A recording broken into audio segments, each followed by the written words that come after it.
थोडी विनंती आहे, थोडंसं तुम्ही पुढे सरकून घेतलं तर ह्या लोकांनाही बसता येईल का? थोडंसं जवळजवळ तुम्ही सरकून घ्या. हाऊसफुल रिस्पॉन्स आहे.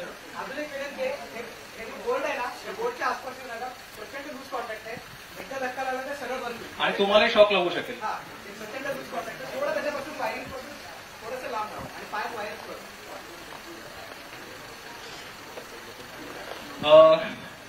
अत्यंत थरारक अशी ही फिल्म. आपण अनेक ट्रेकच्या दरम्यान महाबळेश्वरचा हा कडा बघितलेला आहे. जनरली आपण कधी इमॅजिन करत नाही की हा कडा खालच्या बाजूने कोणी क्लाइंब केला असेल, पण लाईफ बिगिन्स ॲट 40. मी तुम्हाला म्हणलं की सगळे तरुण लोक आणि एका दुसरा म्हातारा माणूस त्यांच्यात होता. तर एक अत्यंत थरारक फिल्म. आपण भटकंती कट्ट्याला सुरुवात करतोय. त्याच्या आधी मी 2-3 अनाउन्समेंट फक्त करतो. बाहेर आपण कट्ट्याचा डोनेशन बॉक्स ठेवलेला आहे. पूर्णपणे लोकवर्गणीतनं आपला भटकंती कट्टा चालू असतो. अनेक खर्च आपल्या भटकंती कट्ट्याला असतात, प्रोजेक्टर सारखे काही गोष्टी असतात.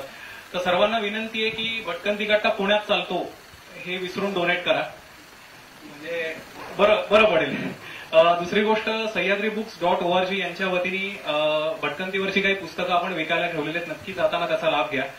आणि भटकंती कट्ट्याची नुकतीच आम्ही अॅनिव्हर्सरी सेलिब्रेट केली, पहिली अॅनिव्हर्सरी फेब्रुवारीमध्ये. त्याच्या निमित्ताने आम्ही ट्रेकिंग आणि भटकंतीशी रिलेटेड काही थीमवर कॉफी मग्स आम्ही पब्लिश केलेले आहेत. तर तेही बाहेर विक्रीसाठी अवेलेबल आहेत. जाताना ते पण तुम्ही घेऊ शकता. आपण कट्ट्याला सुरुवात करू. ऍक्च्युली विकास सातारकरांची ओळख करून द्यायची पुण्यातल्या रॉक क्लाइंबर्सला किंवा ट्रेकर्सना काही खरं तर गरज नाहीये. आम्ही त्यांना ऍक्च्युली प्रेमाने भाऊ म्हणतो.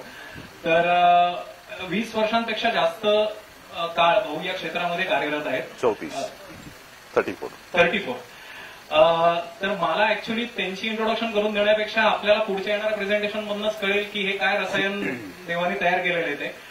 तर त्यांनी मला जसं सांगितलं सुरुवातीला की ह्या कट्ट्याच्या दरम्यान हा कट्टा इंटरॅक्टिव्ह व्हावा म्हणून काही प्रश्न विचारले जाणार इथल्या उपस्थित लोकांना जे या थीमशी रिलेटेड असतील, आणि त्याचं योग्य उत्तर देणाऱ्यांना भाऊंतर्फे एक बक्षीस दिलं जाणार आहे. तर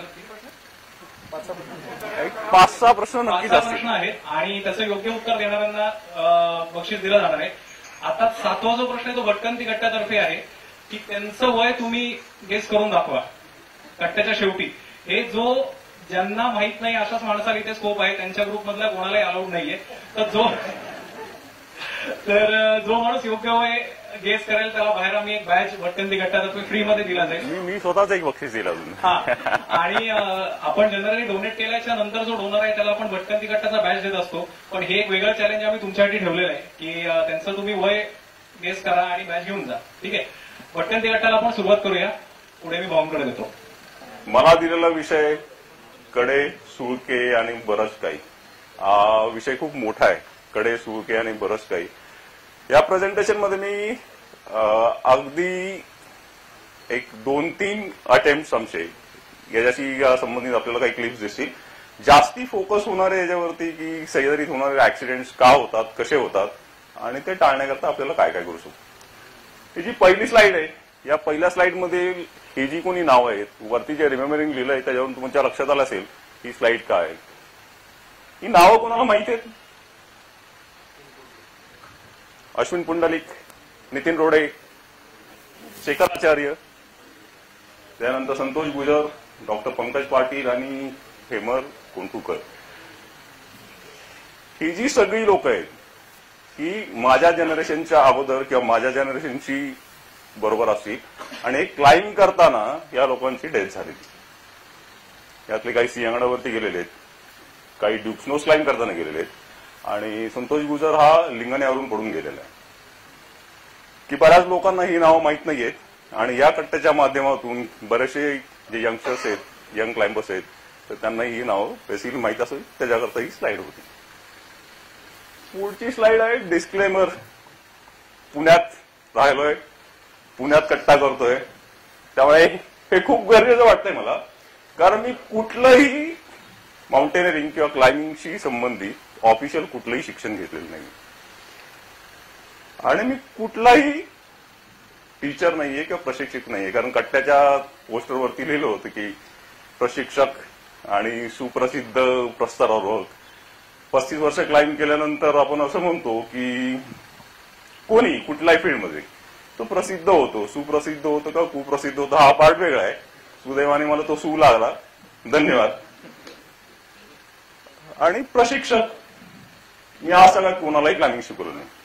म्हणजे आज इथे बरेच जण बसलेत, आज रादर मला थोडंसं दडपण आलं की आज बरीचशी लोक अशी आहेत की ज्यांच्याकडून मी क्लाइम्बिंग शिकलो, बरीचशी लोक अशी आहेत की ज्यांच्यावर क्लाइम्बिंग केलं, आणि मला असे काही लोक दिसतात की मी कदाचित त्यांच्यावर अजूनही क्लाइम्बिंग करू शकेल. तर मी कुठलाही शिक्षक नाहीये. माझा क्लाइम्बिंग एक्सपिरियन्स हा मी लोकांशी शेअर करत आलोय, आणि आज सुद्धा त्याच पद्धतीने हा माझा एक्सपिरियन्स मी तुमच्याशी शेअर करणार आहे. मग मी कोण आहे हा मोठा प्रश्न आहे. माझं कुठलंही शिक्षण झालेलं नाहीये क्लाइम्बिंगच्या संदर्भात, आणि मी प्रशिक्षक नाहीये. तर मी कोण आहे? तर मी एक हौशी पॅशनेट रॉक क्लाइंबर. हौशी पॅशनेट याचा अर्थ आपण जसे जसे पुढे जाऊ तसं तसं आपल्याला कळत जाईल. आणि सगळा जो एक्सपिरियन्स आहे मी खूप हार्ड वे शिकलोय, आणि हा मी असं म्हणेल की जी फ्युचर पिढी आहे त्या फ्युचर पिढीने हे हार्ड वे शिकणं टाळलं पाहिजे. दुसऱ्याच्या एक्सपिरियन्स मधून शिकणं हे खूप महत्वाचं आहे. हे आपल्याला पुढच्या स्लाइड्स मधून कळत जाईल. ओके. आणि अजून एक डिस्क्लेमर असंही म्हणता येईल की मी आज जे काही विचार मांडणार आहे हे फक्त माझे आणि माझे विचार आहेत, माझा एक्सपिरियन्स आहे. याच्यामध्ये बरेचशी लोक याच्याशी सहमत होतील न होतील हे मला माहित नाही, पण हे कम्प्लीट माझे विचार आहेत.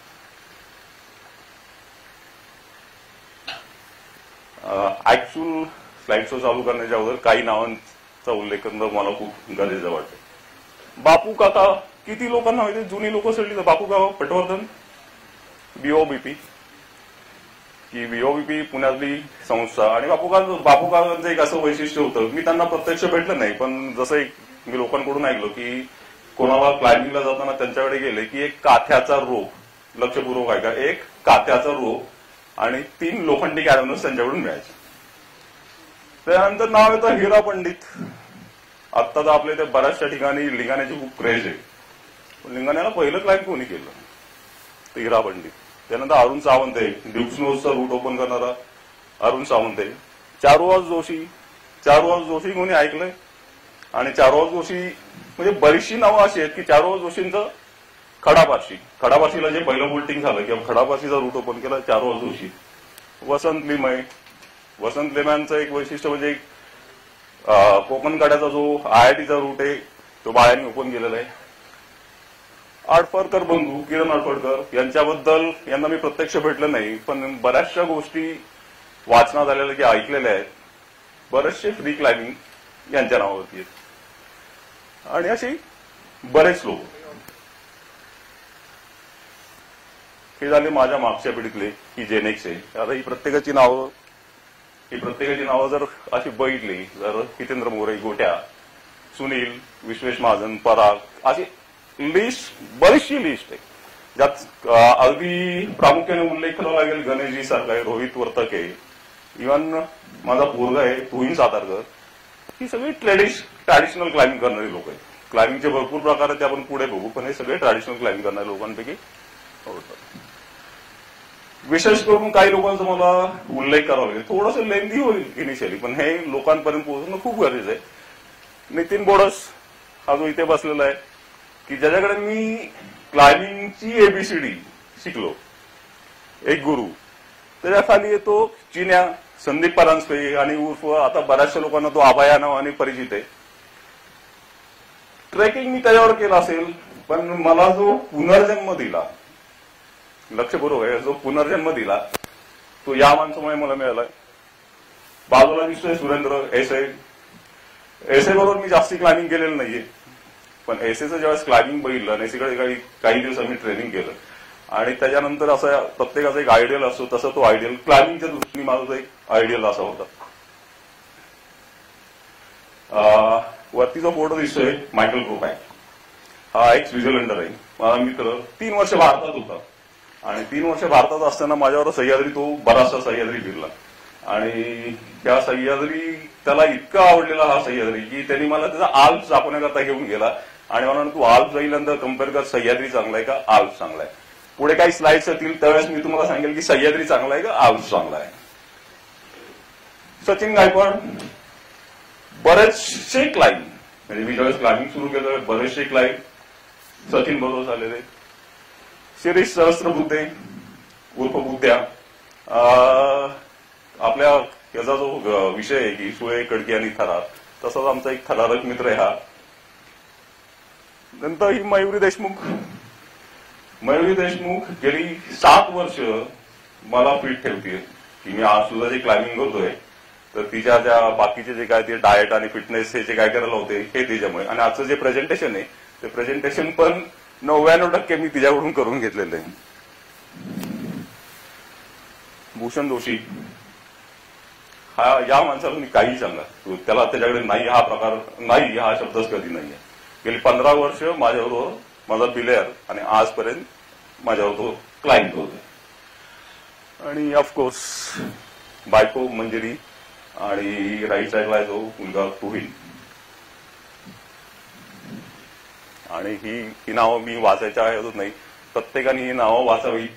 यात कदाचित तुमचंही नाव असेल, नाव नसतील तर ही माझ्या लक्षात राहिली नसतील.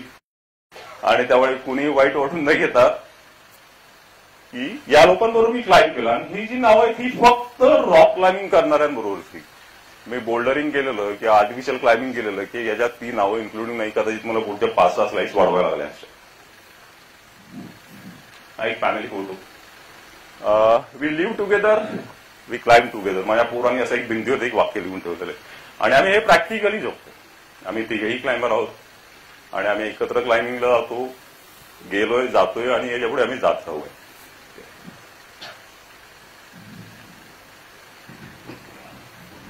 काही व्हिडिओज आहेत.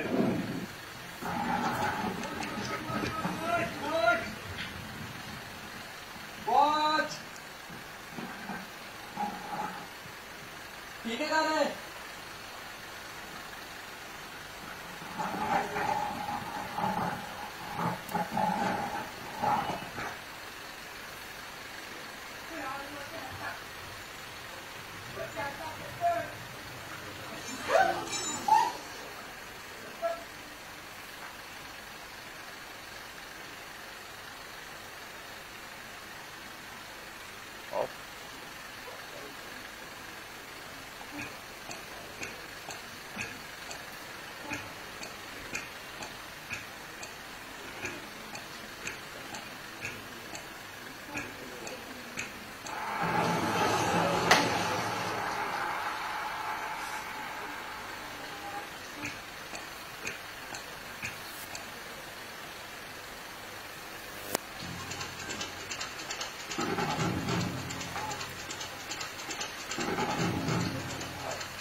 थोड्याशा विरोधाभास 2 स्लाइड दाखवल्या. माझी पहिली स्लाइड बघितली त्या स्लाइडमध्ये तर मी म्हणतोय क्लाइम्बिंग इज फन. मी पुढचे 4 स्लाइड अशा दाखवत आहेत की ज्याच्यामध्ये लोकांचे फॉल झालेले आहेत, लोक वाचलेली आहेत. आणि मी त्याच्या पुढे क्लाइम्बिंग इज फन तर म्हणतो आणि इट इज रिअली डेंजरस. खाली एक प्रश्न आहे की हा जो खरंच हा डेंजरस आहे का? क्लाइम्बिंग हा खेळ खरंच डेंजरस आहे का? आहे पण नाही पण. माझा पहिला प्रश्न आहे की माझं पहिलं बक्षीस जाईल तर आहे पण नाही पण. तर क्लाइम्बिंग डेंजरस असेल तर का आणि क्लाइम्बिंग डेंजरस नसेल तर का नाही?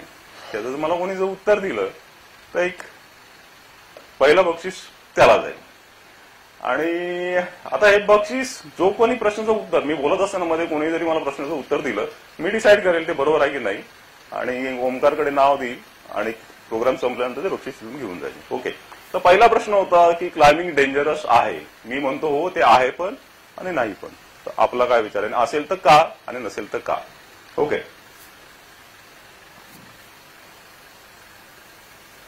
मी क्लाइम्बिंगची सुरुवात केली. नॉर्मली पुण्यातून क्लाइम्बिंग करणारी लोक ज्या पद्धतीने क्लाइम्बिंग करतात त्याच पद्धतीने माझं क्लाइम्बिंग सुरू झालंय. पण थोडंसं बॅकग्राऊंड त्याला सांगावं लागेल की मी बेसिकली एक हॉकी प्लेअर आणि हॉकी प्लेअर असताना नॅशनलमध्ये नॅशनल हॉकी टीमला जाण्याची मी स्वप्न बघणार. क्लाइम्बिंग आणि ट्रेकिंग याच्याशी माझा दुरानवी संबंध केव्हाही नव्हता. आणि एका मॅचच्या वेळेस प्रॅक्टिस करताना मला हॉकी स्टिक माझ्या पाठीत बसली आणि स्पाईनला कुठेतरी थोडीशी हेअरलाईन क्रॅक वगैरे असं तसं असं काहीतरी डॉक्टरनी सांगितलं होतं आणि माझं हॉकी बंद झालं.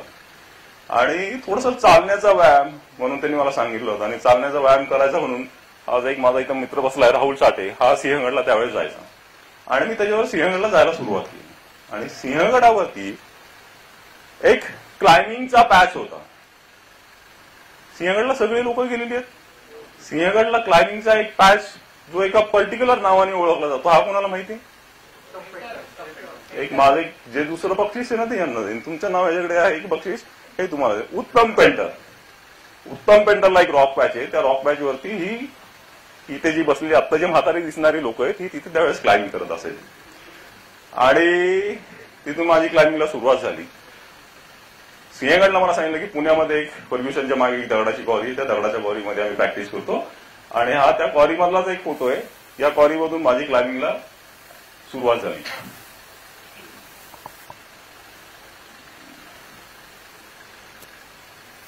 हा सिंहगड थोडा वेगळा वाटतो ना बघायला.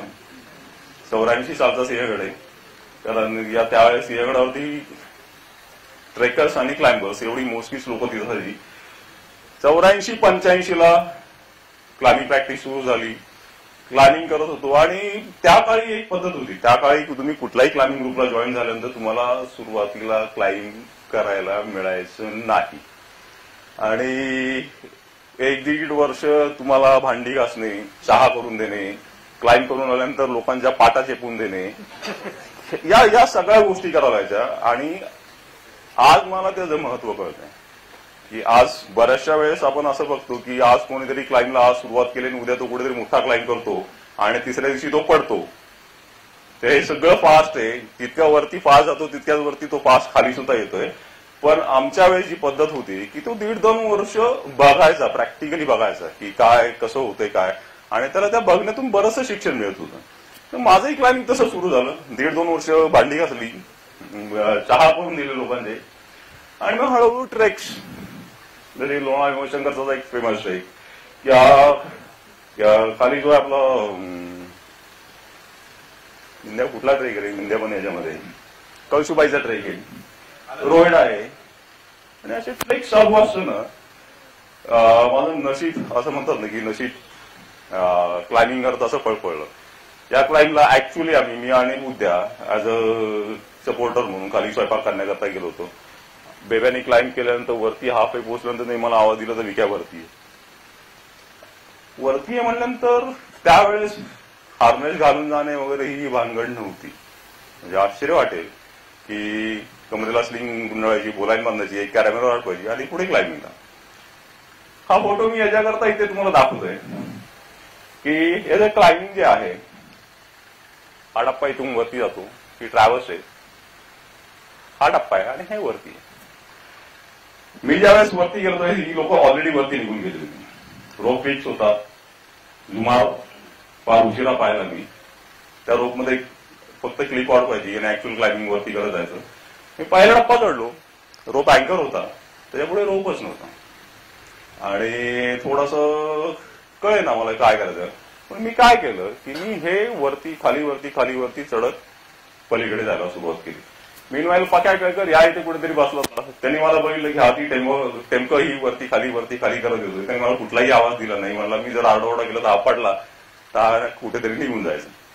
मी खाली आलो, त्या किंडीमध्ये बेब्या वगैरे बाकीची लोक होती. त्यांनी मला वरती येताना बघितलं आणि खाली उतरल्यानंतर 7 पिढ्यांचा उद्धार हा माझा तिथे झाला. आणि अरे म्हणजे फुल्या की ही जी लाईन आहे ही ट्रॅव्हर्स आहे, इथून ती वॉकेबल ट्रॅव्हर्स आहे. त्यामुळे तिथे रोप फिक्स केला नव्हता आणि ही सगळी टेम्पो आणि वैशिष्ट्य म्हणजे आज ही टेम्पो ही आज सगळ्यात माझ्याच नावावर आहेत. मला नाही वाटत अजून मी कोणी क्लाइम्ब केली असती. हा माझा पहिला क्लाइम्ब.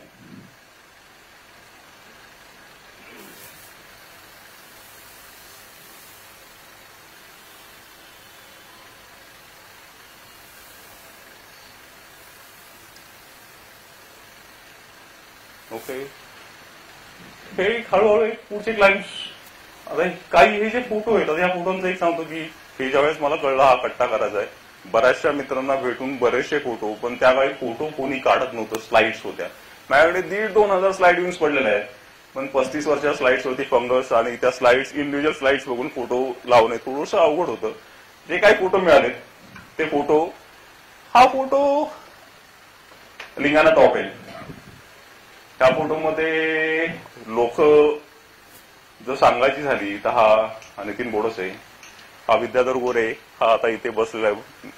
त्याच्यानंतर हा मिलिंद देशपांडे, हा मिलिंद इथे कुठेतरी बसलेला असेल, तो मिंद्या तिकडे बसलेला आहे. ही जी आहे ही सुषमा काळे, म्हणजे आत्ताची सुषमा कट्टी, आणि अभय काळे. या बाजूला हा अभय काळे, प्रकाश केळकर. हे पिनॅकल कोणाला ओळखता येतं? हे पिनॅकल, हे पिनॅकल कुठलं आहे? कोणी सांगेल? तुला आवड नाहीये? हा, हे पिनॅकल, ही कलावंती एवढा खाली नाहीये ना. वानरलिंगी खूप उंचावरती आहे. शिवतार वेळीत गेलाय लोक, कोणी शिवतार वेळीत गेलाय. कावळ्यात नाही, कावळ्याचा किंवा फेस खूप मोठा आहे, त्या कावळ्यावरतीच आपली पुढची स्टोरी बेस आहे सगळी. कोण कोण आता काहीतरी म्हणा, कळत राही नाही. Okay, perfect. हा नावींचा सुळका आहे. या सुळक्याचं वैशिष्ट्य सांगता येईल का? या सुळक्याचं वैशिष्ट्य काय? या सुळक्याला तुम्ही क्लाइंब करायला जर गेला, प्रचंड लूज, सह्याद्रीमध्ये बसाटे प्रचंड लूज, एक जोरदार आवाज आहे. वरतून 2 दगड नाही आले तर खाली जोरदार आवाज आहे कुठल्या याने, वरतून 2-4 दगड हे डेफिनेटली खाली येतात, इतका हा लूज आहे. अजून एक वैशिष्ट्य, तुम्ही क्लाइंब करून ह्याच्या जर टॉपला गेलात, टॉपला गेल्यानंतर तुम्ही या बाजूने वरती येता आणि पलीकडे तुम्हाला खाली सुलतानगड दिसते. छोटासा टॉप आहे, असा नावींचा सुलका. त्याच्यानंतर बरेचसे क्लाइंब. हा डाकचा बहिरी तुम्हाला प्रत्येकाला ओळखता येत असेल. हा फोटो ओळखता येणार नाही, हा तोरण्याचा बुदला माचीचा फोटो आहे, बुदला माची क्लाइंब केल्याचा फोटो आहे. आणि हे सगळे छोटे मोठे ट्रेक्स आणि छोटे मोठे क्लाइंब चालू असताना सिंहगडावरती ऐसे म्हणजे सुरेंद्र चव्हाण, प्रसाद धमाळ, मोरेश्वर कुलकर्णी या लोकांनी एक रॉक क्लाइम्बिंगचा कॅम्प घेतला. हे एवढंच माझं झालेलं शिक्षण जे काय 35 वर्ष झालं ते एक शिक्षण होतं. आणि या ट्रेनिंग मध्ये म्हणजे इथे जर पाहिलं, इथे मी क्लाइंब करतोय, हा जो आहे सचिन गायकवाड आहे, हा मोरेश्वर कुलकर्णी, हा एसे सुजित, आणि हे बरेचसे आम्ही 5-6 जणांची काही ट्रेनिंगला होतो ही लोक. आणि या ट्रेनिंगमुळे मला एक असा दृष्टिकोन मिळाला की अजून काही म्हणा की थोडंसं टेक्निकल क्लाइंब कसं करावं, की इक्विपमेंट बद्दलची माहिती त्या बऱ्याचशा त्या ट्रेनिंगमधून मिळत गेली होती.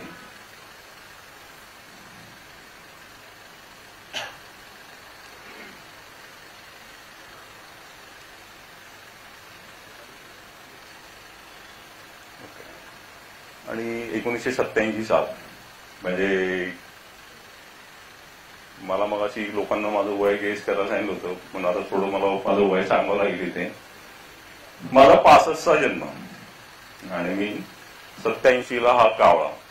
मोठी एक्सपिडिशन, ही जी एक्सपिडिशन होती आमची ही माजरी रायगड. या एक्सपिडिशन मध्ये कावळा होता. रायगडला जाऊन आम्ही खिडकानी क्लाइंब करणार होतो, टकमक क्लाइंब करणार होतो आणि भवानी क्लाइंब करणार होतो. ही आमची तशी त्यावेळेची सर्वात मोठी एक्सपिडिशन. आणि या एक्सपिडिशनला मला क्लाइंब करायला मिळेल याबद्दल शाश्वती नव्हती, कारण आम्ही तसेही ज्युनियर. कारण मी 85-86ला क्लाइंबिंग सुरू केलं आणि 87-88ची मोहीम 1-1.5 वर्षाचा काळ लोटलेला. क्लाइंबिंग किती करायला मिळेल हे मला माहित नाही. आम्ही कावळ्याला माजरी म्हणून गाव आहे, आमचा बेस कॅम्प लागला. क्लाइंबिंगला सुरुवात झाली. 2 दिवस लोक क्लाइंब करत होती आणि एका ठिकाणी तिथून पुढे एक आमची मुवमेंट थांबली होती, पुढे जाता येत नव्हतं. आणि बेब्याला कदाचित असं वाटत असेल विक्याची हाईट आणि त्या हाईटमुळे त्याला तो एक टप्पा क्लाइंब करता येईल. आणि मला त्याने आवाज दिला, विक्या हार्नेस घाल, तुला क्लाइंब करायचंय. म्हणजे बेसिकली पहिल्यांदा मी आणि बुद्ध्या आम्ही दोघेही बिगिनर्स आणि आम्ही एकमेकांकडे बघितलं की या कावळ्यासारख्या फेसला आपल्याला बोलत आहे, थोडीशी म्हणजे तशी धडकी भरलेली. आणि हार्नेस घालून वरती गेलो. यांनी मला एक झाड दाखवलं होतं वरती. मला विक्या मला 1 वाजता त्या झाडामध्ये तू पाहिजे. प्रश्न असा होता की माझे सिनियर्स 2 दिवस झगडतायत आणि मला सांगितलं की 1 वाजता त्या झाडामध्ये पाहिजे. मला ऍब्सोल्युटली कळत नव्हतं की काय आहे, पण माहित नाही. हार्नेस घातलं, क्लाइंबिंगला सुरुवात केली. मी ते झाड दिलेल्या वेळेत काढलं आणि बहुतेक कदाचित प्रॉब्लेम तिथे झाला असेल की बरेचसे सिनियर्स आणि एक नुकताच क्लाइंब केलेल्या मुलाला किंवा आपण क्लाइंबिंगला चान्स दिल्यानंतर वरती निघून गेलोय, हा जो कॉन्फिडन्स होता तो कॉन्फिडन्स थोडासा लाईनच्या वरती गेला की ज्याला आपण ओव्हर कॉन्फिडन्स म्हणतो. कदाचित तसंही असू शकेल. पहिला दिवस क्लाइंब झाला, खूप छान वाटत होतं. वर्जिन रूट जर कोणी क्लाइंब केला असेल किंवा करणार असेल तर त्या रूटमध्ये क्लाइंब करायची मजा असते हे आपल्याला क्लाइंब केल्यानंतर कळतं. दुसऱ्या दिवशी सेकंड डे हा जो फोटो आहे हा फोटो त्या फोटोच्या नंतर 2 तासानंतर माझा एक कान गेला.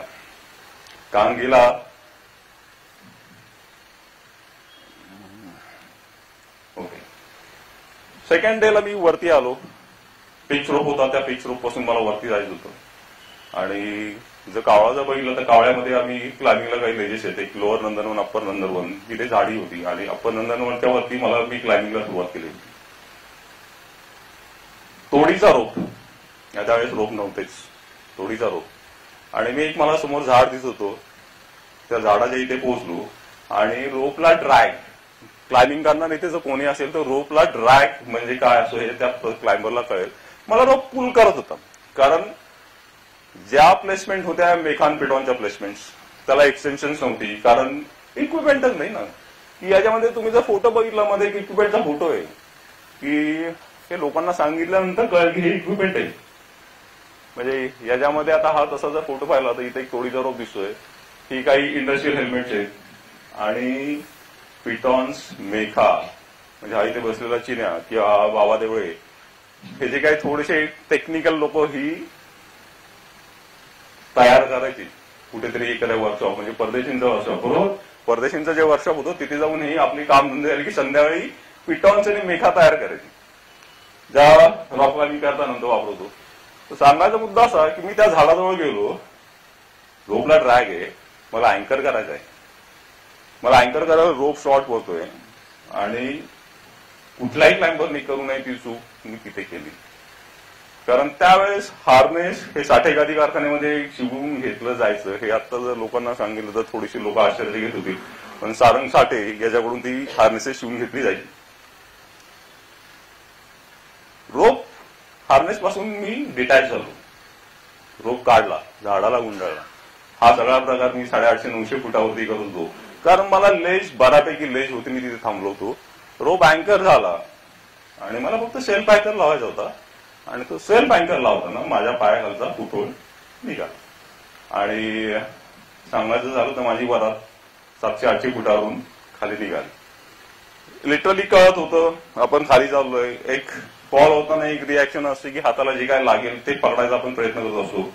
त्या पकडायचा प्रयत्न करत याच्यामध्ये 2-4 बोल्डर जे अगदी ठामठूम होते ते निघाले आणि एक 35-40 फूट खाली घसरत जात असताना जसा सेकंड फॉल आपण बघितलं राहुल लेलंगेचा सेम थिंग मी खाली निघालो होतो. चिन्या, बाब्या आणि प्रकाश केळकर त्या लेजवरती होते. पक्या मला बिले करत होता आणि मी खाली जाताना या चिन्याच्या हातामध्ये जाताना याने एक हात टाकायचा. तो हात टाकला, माझा टी शर्ट बहुतेक त्याच्या हातात आला आणि जो काय मोमेंटम आणि जी काय रिॲक्शन यांनी मी त्या लेजवरती खेचला गेलो. लेजवरती खेचला गेल्यानंतर असं खुश वाचलो असं करो सर एक वरतून जे काही सुटलेले दगड होते 2-3 त्यातला एक मोठा गोटा आला, माझ्या डोक्यात बसला, वेल तुटली, रक्तबंबाळ झालो.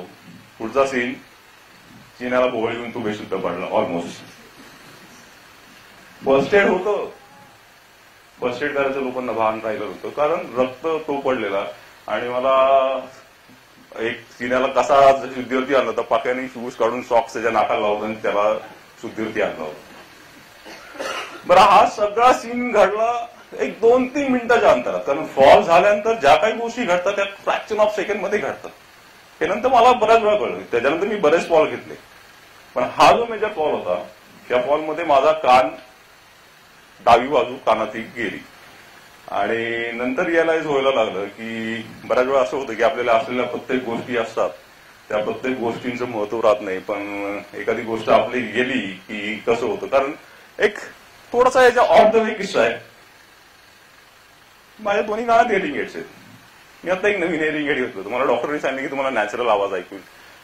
गंमत अशी आहे की गेले 35 वर्षात नॅचरल आवाज काय हे मला माहित नाही कारण मी जे आज काय जे ऐकतोय ते हिअरिंग एडच्या माध्यमातून येणार आहे. नॅचरल अननॅचरल हे मला माहित नाही.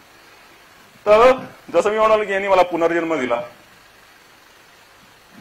खाली लोकांना कॉल गेला, खालून लोक चालत कावळा किल्ल्यावरती येण्याकरता अगदी घाटात येऊन वरती येणार, वरती आले, वरतून रोप टाकले गेले.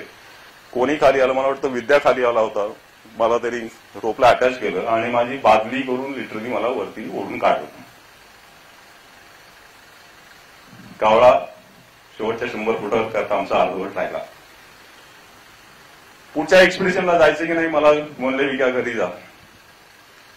त्यात एक सांगायचा अजून इन्सिडेंट झाला. ज्यावेळेस मी पडलो त्याच्यानंतर पक्याने रेडला क्लाइम्बिंगला सुरुवात केली.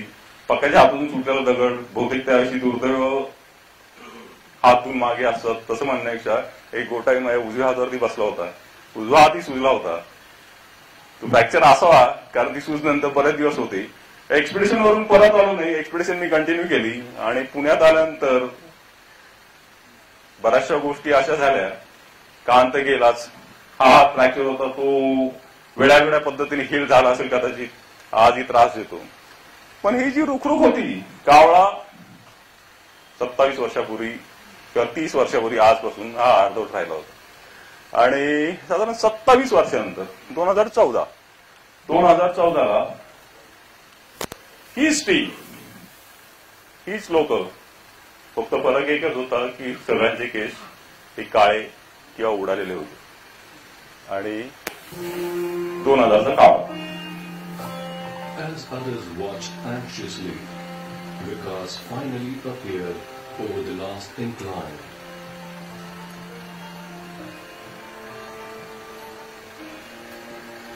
Suddenly, it dawned on everyone. It was over.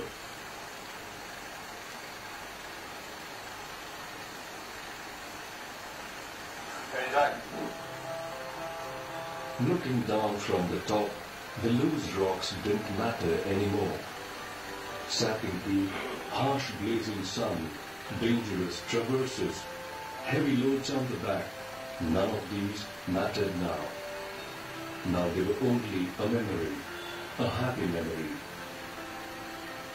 The unfinished story of Kaula was finally complete.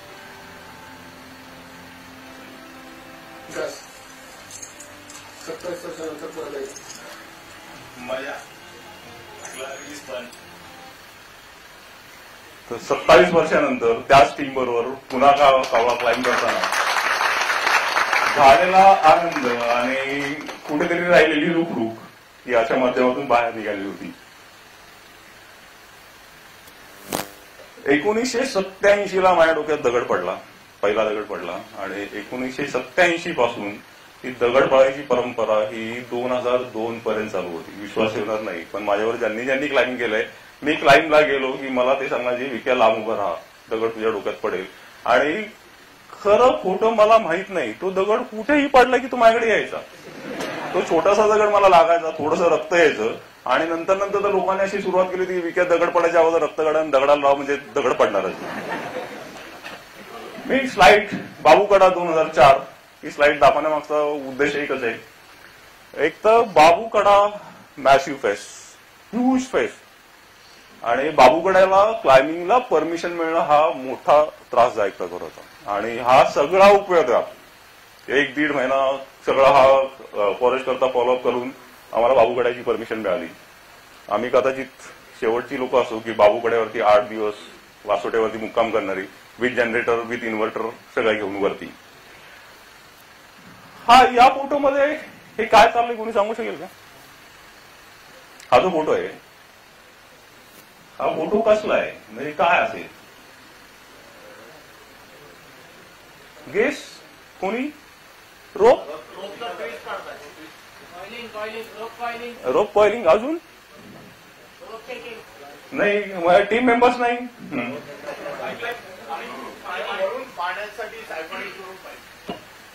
Good. 1,500 फुटाचा pipeline आहे. 1,500 फुटाचा पाईपलाईन कारण आम्हाला माहित नव्हतं बेसला गेल्यानंतर आम्हाला पाणी मिळेल की नाही. आणि हा 1,500 फुटाचा पाईपलाईन आम्ही 2 दिवस लावायचा प्रयत्न केला. 2 दिवसानंतर आमच्या लक्षात आलं की काम थोडंसं मुश्किल आहे कारण तो स्ट्रेट लाईन मध्ये राहणं खूप मुश्किल झालं होतं. आणि हे जे सॅडल आहे जुन्या वासोट्यावरून नवीन वासोट्याकडे जायल्यानंतर एक मध्ये सॅडल लागतं. त्या सॅडलमधून आम्ही रॅपल केलं आणि साधारण 550-600 फूट वेगळं 550-600 फूट रॅपल केल्यानंतर लेफ्ट साईडला ट्रॅव्हल्स मारल्यानंतर ह्या तुम्ही क्लाइम्बिंग पॉइंटला पोहोचवता. आणि आम्हाला तिथे ड्रिपिंग मिळालं पाण्याचं.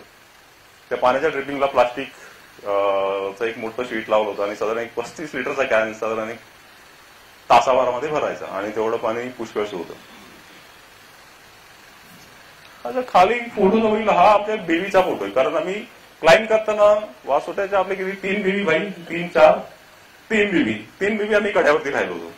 भीतीदायक प्रकार, कारण खाली गेल्यानंतर त्या वासोट्याच्या प्रत्येक फुटावरती 8-10 फुटाच्या सापांच्या काठी दिसत होत्या.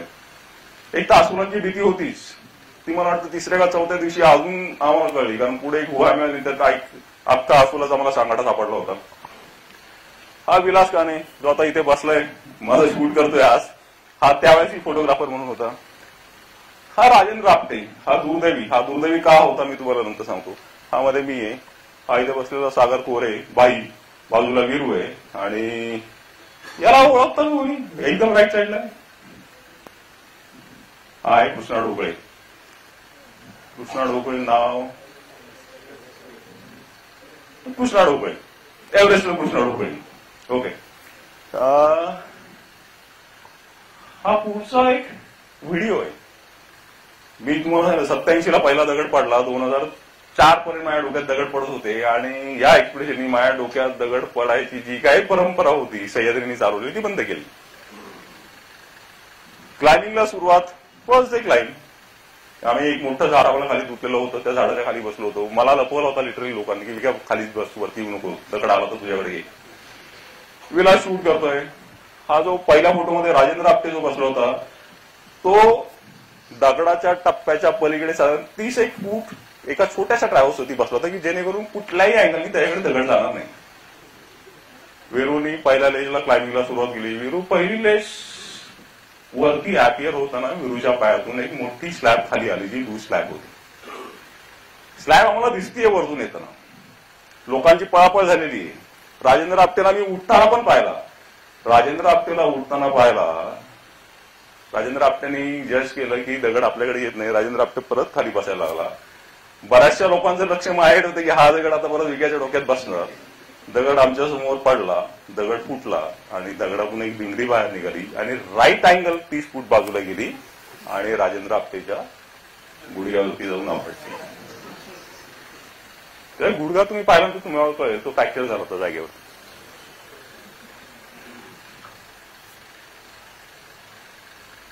मी त्याला दुर्दैवी याच्याकरता म्हणेन, तो तुटलेला गुडघा, त्यानंतर 600 फूट जुमारी, त्या सॅडल पासून वासोड्याचा टॉप, त्या वासोड्याच्या टॉप पासून खाली बामणोलीपर्यंत चालत, बामणोलीतून लॉन्च आणि लॉन्चनी मुंबई.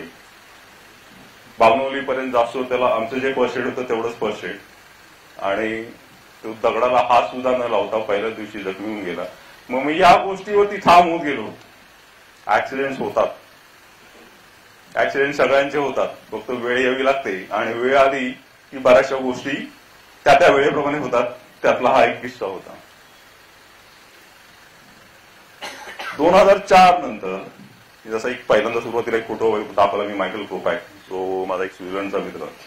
2008ला त्याने मला आज बघायला पाहून स्वित्झर्लंडला गेलो. 1 महिना मला स्वित्झर्लंडमध्ये क्लाइम्बिंग करायला मिळालं. मी ठामपणे सांगू शकेल सह्याद्री क्लाइम्बिंग करणं खूप अवघड आहे, कारण स्वित्झर्लंडमध्ये ग्रानाइटवरती क्लाइम्बिंग करताना आपण सह्याद्रीतले क्लाइंबर्स पाळतात. का पाळतात? आपला रॉक.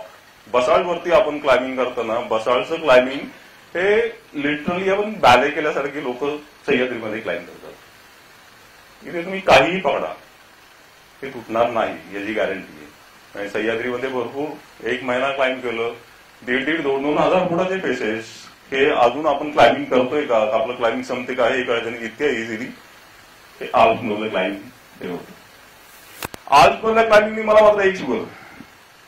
आल्प्समध्ये टेक्निकल गोष्टी, आल्प्समध्ये डेडिकेशन आणि आल्प्समध्ये सर्वात मोठा जो आपल्या इथे गिर्यारोहण आणि रॉक क्लाइंबर त्यातला जो फरक आहे, डिफरन्स आहे, हा मला आल्प्समध्ये कळाला.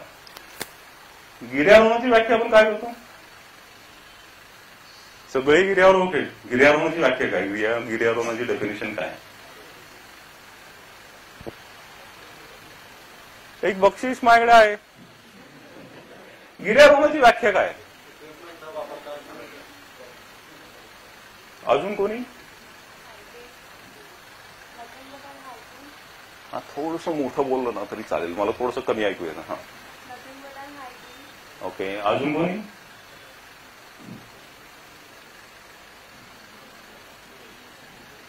पटकन ती करता ट्रेक आणि गिर्यारोहकांकरता चालतं ना. हा, तर गिर्यारोहकाची व्याख्या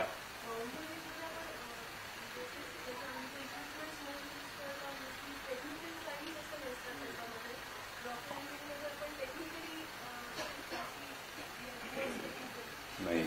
माझाही आल्पने जायच्या अगोदर गिर्यारोहण किंवा गिर्यारोहक याची व्याख्या ही अशीच होती. पण मी ज्यावेळेस आल्पमध्ये गेलो आणि गिर्यारोहकाची व्याख्या कम्प्लीट करेल. गिर्यारोहक माउंटेनियर हा जो माउंटेनियर असतो, या माउंटेनियरला रॉक क्लाइम्बिंग हे यावंच लागतं. या माउंटेनियरला आईस क्लाइम्बिंग हे यावंच लागतं. या माउंटेनियरला तुम्हाला वाया फेरणा ज्या ट्रॅव्हर्सेस असतात ह्या तुम्हाला कराव्याच लागतात. हे प्रत्येक वेळेस करावं लागेल असं नाही, पण हे जे टॅकल्स ह्या गोष्टी, तो जर माउंटेनियर असेल तर त्याला ह्या सगळ्या गोष्टी टॅकल कराव्या लागतात. रिस्क थोडीशी कमी असेल तर माउंटेनिंग मध्ये. रॉक क्लाइम्बिंग एक फोटो मी दोन्हीकडे एक फोटो रिपीट झाला. हा कोण आहे माहिती, नाव पण होतं त्याच्यावरती, डकस्कॉटचा फोटो मी का लावला असेल, स्कॉटिश. आणि हा फोटो 86 साली, मला वाटतं 86 साली डकस्कॉटनी हरियारचा क्रॅक क्लाइम्ब केली आणि त्या क्रॅकला त्याच्यानंतर स्कॉटिश नाव पडलं, डकस्कॉट. त्याचं एक वैशिष्ट्य असं होतं की स्कॉटिश पाहिले कोणी हरियारला गेला असेल, सगळे हरियारची क्रॅक पाहिली असेल. हरियारची क्रॅक ह्या स्कॉटनी क्लाइम्ब केली होती आणि साधारण 6 फ्रेंड वरती त्यांनी ते क्लाइम्ब केलं होतं. गंमत अशी आहे, त्यांनी रॅपल करताना वरती 2 फ्रेंड सोडले, त्याच्यावरती यू टाकून खाली उतरला होता आणि त्याच्यानंतर पुण्यातली आपली टीम जाऊन आपल्या लोकांनी आपण बोल्टिंग करत करत त्या ह्याच्यापर्यंत गेलो आणि ते आपण 2 फ्रेंड काढून आणले होते. पण यांनी त्या 6 फ्रेंडमध्ये ते क्लाइम्ब केलं होतं. त्याचा फोटो माउंटेनिअरिंगलाही लावला आणि त्याचा फोटो मी रॉक क्लाइम्बिंगलाही लावला. कारण डकस्कॉट म्हणल्यानंतर बरेचशी लोक डॅडी हा एकच शब्द आहे, बाप. माउंटेनिअरिंग मधले काही अशीही नाव आहेत की दुसरा शब्दच त्याला येत नाही, की डॅडी बाप एवढेच शब्द आहेत. रॉक क्लाइम्बिंग मध्ये आणि माउंटेनिअरिंग मध्ये एकच फरक पडतो की रॉक क्लाइम्बिंग मध्ये तुम्हाला बऱ्याचशा टेक्निकल गोष्टी ह्या माहीतच असाव्या लागतात. क्लाइम्बिंग करतानाच्या टेक्निकल मूव्स, जे स्पेशलाइज इक्विपमेंट आहे ते वापरताना लागणार, त्या कशा वापरायच्या, त्या सगळ्या गोष्टी त्या तुम्हाला रॉक क्लाइम्बिंग मध्ये कराव्या लागतात. टाइप्स ऑफ क्लाइम्बिंग, किती प्रकारचं क्लाइम्बिंग आहे. अरे कुठेतरी इंटरॅक्शन झाल्याशिवाय मलाही मजा येणार नाही की टाइप्स ऑफ क्लाइम्बिंग, किती प्रकारची क्लाइम्बिंग आपण करतो, किती प्रकारची क्लाइम्बिंग आहे. Bouldering good. अजून wall climbing, artificial wall climbing का natural wall climbing. Artificial wall क्लाइम्बिंगचा विषयच नाही, त्याच्यावरती आपण एक वेगळा कट्टा करू. दगडाविषयी फक्त.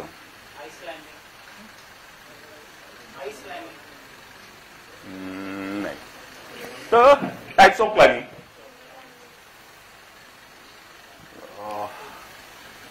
Trend climbing, traditional climbing. Trad climbing हे काय असतं? ट्रेडिशनल क्लाइम्बिंग, ट्रॅड क्लाइम्बिंग की कुठलाही रॉक फेस हा क्लाइम्ब करताना जे नॅचरल रिसोर्सेस आहेत की ज्याला आपण क्रॅक्स म्हणतो, झाडांच्या मुळ्या म्हणतो, मोठमोठे बोल्डर्स असतात, याच्या साह्याने अँकर करत किंवा फ्रेंड्स, पिटॉन्स, मेघा ह्या प्लेस करत आपण वरती जातो. आणि हे सगळं ज्यावेळेस क्लाइम्ब संपतं, ज्यावेळेस जो एंडमन असतो हे सगळं काढत काढत वरती येतो आणि त्या फेसवरती कुठलेही आपले मार्क्स राहत नाही, आपण सगळं काढून नेलेलं असतो. हे ट्रेडिशनल क्लाइम्बिंग. पण आपल्या इथे हळूहळू सगळ्याच गोष्टींचं जसं फ्युजन होत चाललंय तसं ट्रेडिशनल आणि स्पोर्ट्स क्लाइम्बिंगचं सुद्धा फ्युजन होत चाललंय. की आता बराच वेळा आपण क्लाइम्ब करताना फ्रेंड्स, नट्स वापरतो, पण जी स्टेशन्स आहेत ती स्टेशन्स आपण बोल्ट्सनी प्रोटेक्ट करतो. सध्या बोल्ट्स बरेचसे प्रकार आहेत, पण बोल्ट्सनी सध्या प्रोटेक्ट केली जातात. त्यातला दुसरा प्रकार आहे तो स्पोर्ट्स क्लाइम्बिंग, की मयुरी क्लाइम्ब करते. स्पोर्ट्स क्लाइम्बिंग मध्ये तोच रॉक फेस, पण त्या रॉक फेसवरती फिक्स बोल्ट. ते जे रूट्स असतात ते डिफाईन्ड रूट्स असतात. त्याच्यावरती असलेलं जे काही लूज किंवा हलणारे दगड पडणारे हे ऑलरेडी पाडून टाकलेले असतात आणि त्यात असं आपण समजू की हा सेफेस्ट प्रकार असा. तिसरा प्रकार आला बोल्डरिंग. हा सध्या खूप फेमस आहे कारण याला कुठलेही इक्विपमेंट लागत नाही. एक क्रॅश पॅड, एक क्लाइम्बिंग शूज, एक चॉक बॅग आणि कुठल्याही दगडावरती एका ठराविक उंचीपर्यंत आणि अगदीच रूल वाईज जर म्हणलं तर 15-16 फुटापर्यंतचे किंवा अगदी हाय बॉल 30 फुटापर्यंतचे रूट्स लोक फ्रीली क्लाइम्ब करतात विदाउट एनी रो. एक क्रॅश पॅड, चॉक बॅग आणि climbing shoes. Top rope climbing. Top rope climbing आपण बरेच जण करतो. बऱ्याच वेळा आपण ऍक्टिव्हिटीला जातो, टॉप रोप क्लाइम्बिंग करतात. टॉप रोप क्लाइम्बिंग सर्वात जास्ती डेंजरस समजलं जातं. हे जर माझं विधान ऐकलं तर लोक थोडीशी भाऊ काही काय सांगतात. पण टेक्निकली जर सगळ्या गोष्टी आता तेवढा वेळ नाहीये पण टॉप रोप क्लाइम्बिंग हे सर्वात डेंजरस समजलं जातं. त्याला बरीचशी रिझन्स आहे आणि ही जर रिझन्स कोणाला जर माहीत करून घ्यायची असेल तर माझा नंबर ओंकारकडे पण केव्हाही फोन करा. एक टेक्निकल गोष्टींमध्ये आपण याच्यावरती बोलू. त्याच्या पुढचं अजून एक क्लाइम्बिंग येतं सोलो क्लाइम्बिंग. बरंचसं पॅड आहे. 16 मिनिटं, 22 मिनिटं, 28 मिनिटं, 25 मिनिटं. मजा अशी आहे, हे मी माझे स्वतःचे विचार आहेत. कुठलाही क्लाइंबर, कुठलाही माउंटेनियर, कुठलाही ट्रेकर प्रथम तुम्हाला हे सांगेल की माउंटेनिअरिंग, ट्रेकिंग, रॉक क्लाइम्बिंग ही स्पर्धा नाहीये. स्पर्धा करायची असेल तर त्याच्याकरता स्पोर्ट्स क्लाइम्बिंग आलेलं आहे. स्पोर्ट्स क्लाइम्बिंग मध्ये ज्यांना स्पर्धा करायची आहे ना, आपण स्पोर्ट्स क्लाइम्बिंग मध्ये आपण स्पर्धा करू शकतो. जिथे वेळेला महत्व आहे, जिथे तुम्हाला 6 मिनिटं, 5 मिनिटं, 9 मिनिटं असा वेळ दिला होता त्या वेळेमध्ये तुम्हाला ते कम्प्लीट करायचा असतो तो टास्क. पण नॅचरल क्लाइम्बिंग, आर्टिफिशियल क्लाइम्बिंग हे खूप जमीन आसमानाचा फरक आहे. त्यामुळे सोलो क्लाइम्बिंग सह्याद्रीमध्ये 35 वर्षाच्या अनुभवानंतर सांगतो. म्हणजे माझ्याकडे शब्द नाही सांगायला पण आवड लोकांनी, मी याला वेळ काढच म्हणेन. कारण सह्याद्रीतला रॉक असा आहे की बरेच लोक सह्याद्रीचं ग्रेडिंग करतात, सह्याद्रीच्या क्लाइम्बचं ग्रेडिंग करतात. हा एक पुढा मोठा येईल पण हे ग्रेडिंग सह्याद्रीमध्ये का होऊ शकत नाही हे सुद्धा आपण पुढे बघूया. मला ओंकार म्हणाला होता की बरेचसे जे नवीन लोक आहेत त्या नवीन लोकांना रॉक क्लाइम्बिंग मध्ये यायचं असेल किंवा रॉक क्लाइम्बिंग करायचं असेल तर त्यांनी काय करावं किंवा एखादा फेस कुठे क्लाइम्ब करायचं असेल. प्रिपरेशन, तयारी, ही जी तयारी आहे ही तयारी काय काय तयारी केली पाहिजे हे काही मुद्दे आहेत. रॉक फेसचं डायरेक्शन, मी ज्यावेळेस रेकेला जातो मी रॉक फेस बघतो आणि रॉक फेस बघितल्यानंतर तो कुठल्या डायरेक्शनला आहे हे पण मी बघतो. हे बघणं गरजेचं आहे असं वाटतं कुणाला. तो पूर्वेला आहे, पश्चिमेला आहे, उत्तराला आहे, दक्षिणेला आहे. याच्या मागे कुठलंही वास्तुशास्त्र नाहीये की तो दक्षिण पूर्व उत्तर काय. कारण क्लाइम्ब करताना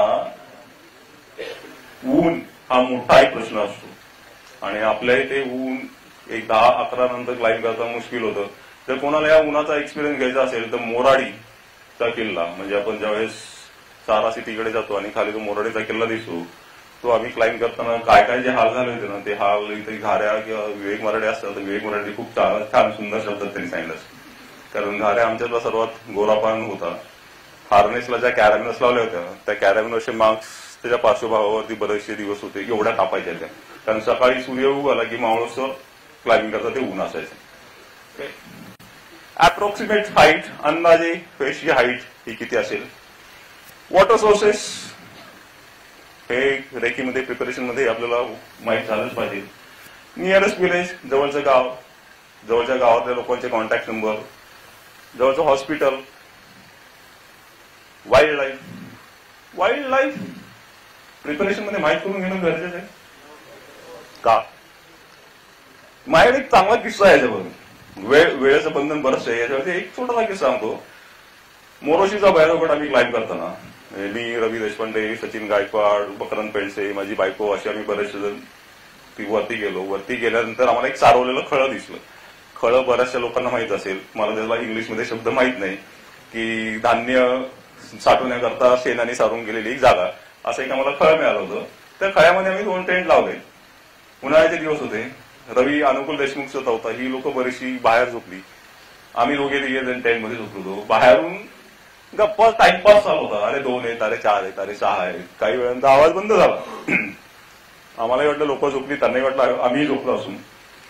रात्री केव्हा तरी 2-2:30 वाजता माझ्या टेंटमध्ये बायको आणि मकरंद पंचमी तिघे झोपले असताना बायको मला उठून माझ्या पोटाला चिमटे काढत होती, उठ उठ उठ म्हणून. आणि मी ज्यावेळेस काय म्हणून विचारत असं गेलो तर बाहेर आम्हाला कोणीतरी कोणाला तरी उचलून फेकून देते असे आवाज येत होते. आणि प्रश्न असा पडला की बाहेर आण्याबिण्या झोपले त्यांचं काय झालंय, बाहेर आवाज येऊन कोणाचे आवाज नाही. आणि 5-10 मिनिटांनंतर आमचा टेंट कोलॅप्स झाला. आणि टेंट कोलॅप्स होतं म्हणून आम्ही टेंटच्या बाहेर आलो. आरडाओरडा करत हातात ताट वाटी प्लेट जे काय वाजवत आलो. आणि बाहेर आल्यानंतर बघितलं तर एक 7-8 रान म्हशी पानवट्याच्या मार्गावर त्यांचा आमचा टेंट होता. त्यांनी रात्री हायदोस घातला होता. आणि आम्ही सकाळी उठून बघितलं तर सॅक्स.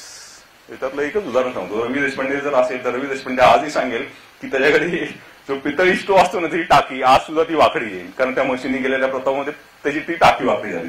तर वायालाही माहीत असणं गरजेचं आहे. परमिशन्स क्लाइंब करताना परमिशन्सची गरज आहे. हा जर फोटो थोडा जर एनलार्ज झाला तर ह्या फॉरेस्ट ऑफिसच्या परमिशन्स आहेत. एक वैशिष्ट्य आहे, आजपर्यंत आम्ही जेवढे क्लाइंब केले आम्ही हे सगळे परमिशन घेऊन क्लाइंब केलेले, की फॉरेस्टच्या त्या कुठल्या ह्याच्यात जातात अगदी ते सगळ्या प्रोसिजर फॉलो करत केले. आणि दुसरा अजून एक जे आहे एक रिस्क सर्टिफिकेट खूप गरजेचं आहे. 10 जण क्लाइंबला जात आहे. 10 जण क्लाइंब जाताना रिस्क, आणि आजच्या काळामध्ये खूप गरजेचं आहे. सोशल मीडिया आपल्या इथे आज एवढा भन्नाट झालेला आहे की कुठेही काही झाल्यानंतर सोशल मीडियामध्ये जे गोष्टी फिरतात त्या खरंच अशक्य असतात. त्यातलाच हा एक प्रकार. गिअर प्रिपरेशन, लागणारे इक्विपमेंट कोणाकडून आणणार आहोत ते रिसोर्सेस. फिजिकल फिटनेस गरजेचं आहे. रॉक क्लाइम्बिंगला फिजिकल फिटनेस हा गरजेचाच आहे. जर रॉक क्लाइम्बिंगला बरं फिटनेस म्हणजे काय नक्की करायचं काय, बरेच मला विचारतं की फिटनेस म्हणजे काय, की भाऊ तुम्ही वेटलिफ्टिंग पण करता, हे करता ते करता. तर क्लाइंबर्सला मी एकच सजेशन देईल की तुम्ही क्लाइंब करत राहा. फिटनेस ऑटोमॅटिक तुमचा फिटनेस तुम्हाला मिळत जाईल. स्ट्रेंथ ट्रेनिंग हे मी याला स्ट्रेस करतो कारण मी गेली 2-2.5 वर्ष स्ट्रेंथ ट्रेनिंग करतोय. माझा 3-1 वर्षापूर्वी क्लाइंब करताना गुडघा मोडला होता. डॉक्टरनी ऑपरेशन सांगितलं की ऑपरेशन करू नका, ज्या तुम्हाला चालता येणार त्याची ऑपरेशन करू. पण स्ट्रेंथ ट्रेनिंग 3 वर्षामध्ये मी आज जे काय 1.5-1 तास बोलतोय तर हिच्याकडे जे स्ट्रेंथ ट्रेनिंग केलं. आणि स्ट्रेंथ ट्रेनिंग हे गरजेचं आहे, हे आता मला पटायला लागले. Mental preparation and visualisation. Mental preparation म्हणजे नक्की काय, अगदी विनोदी भाषेत जर सांगायचं झालं त्याच्यावरती एक मी पुस्तक लिहिली. माझ्याकडे असे बरेचसे किस्से आहेत मेंटल प्रिपरेशनवरती की जाताना बऱ्याचशा वेळा असं होतं की आम्हाला क्लाइंब करायचंय, मला लीड करायचंय, लोक अगदी जोशमध्ये असतात, सगळे असतात. आणि क्लाइम्बिंग पॉइंटला गेल्यानंतर भाऊ माझ्या पोटात थोडंसं कसं तरी होतंय. मी आता ना जर तुम्ही एक 10 फूट वरती जा ना, मग मी येतो तुमच्या मागे, भाऊ थोडीशी कणकणी आली हो. अशा बऱ्याचशा गोष्टी मेंटल प्रिपरेशन. नवीन येणाऱ्या मुलांना मी सांगेल, जर तुम्हाला आवड असेल, जर तुम्हाला मनापासून आवड असेल तरच या फील्डमध्ये या. मी सुरुवातीलाही सांगितलं क्लाइम्बिंग ही मजा पण आहे. क्लाइम्बिंग एक्सपिडिशन एक सोहळ्यासारखी असते ज्यात खूप मजा असते. तुम्ही ते सोहळ्या त्याच्यामध्ये मग रुसवे फुगवे सगळं असतं. त्या एक्सपिडिशन मध्ये सगळं असतं, रुसवे असतात, फुगवे असतात, नाराजी असते, सगळं असतं. पण शेवटी सोहळा असतो ती मजा असते. आणि दुसऱ्या स्लाइडमध्ये मी हेही म्हणत होते की क्लाइम्बिंग डेंजरस आहे. ते आहे पण नाही पण. याच्यामध्ये खाली 3 क्वेश्चन मार्क आणि 1-2 असं लिहिलेले. ही जी प्रिपरेशन लिस्ट आहे याच्यामध्ये 2 मेजर गोष्टी मिसिंग आहेत. आणि त्या 2 मेजर गोष्टीची नावं मला कोणी सांगितली तर ही 2 बक्षीस तुमची. 1-2 मिनिटाचा वेळ, अगदी घड्या लावून 1-2 मिनिटाचा वेळ. या प्रिपरेशन लिस्टमध्ये 2 गोष्टी मिसिंग आहेत.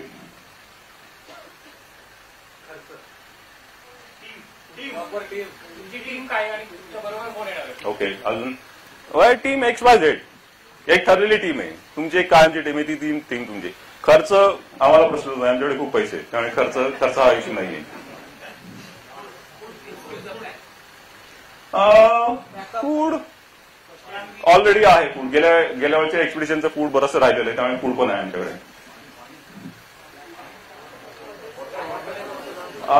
वॉटर सोर्सेस आपण पाहिलेले आहेत, त्यामुळे वॉटर सोर्सेस भरपूर आहेत आपल्याकडे तिथे, त्यामुळे पाण्याचा प्रश्न नाही.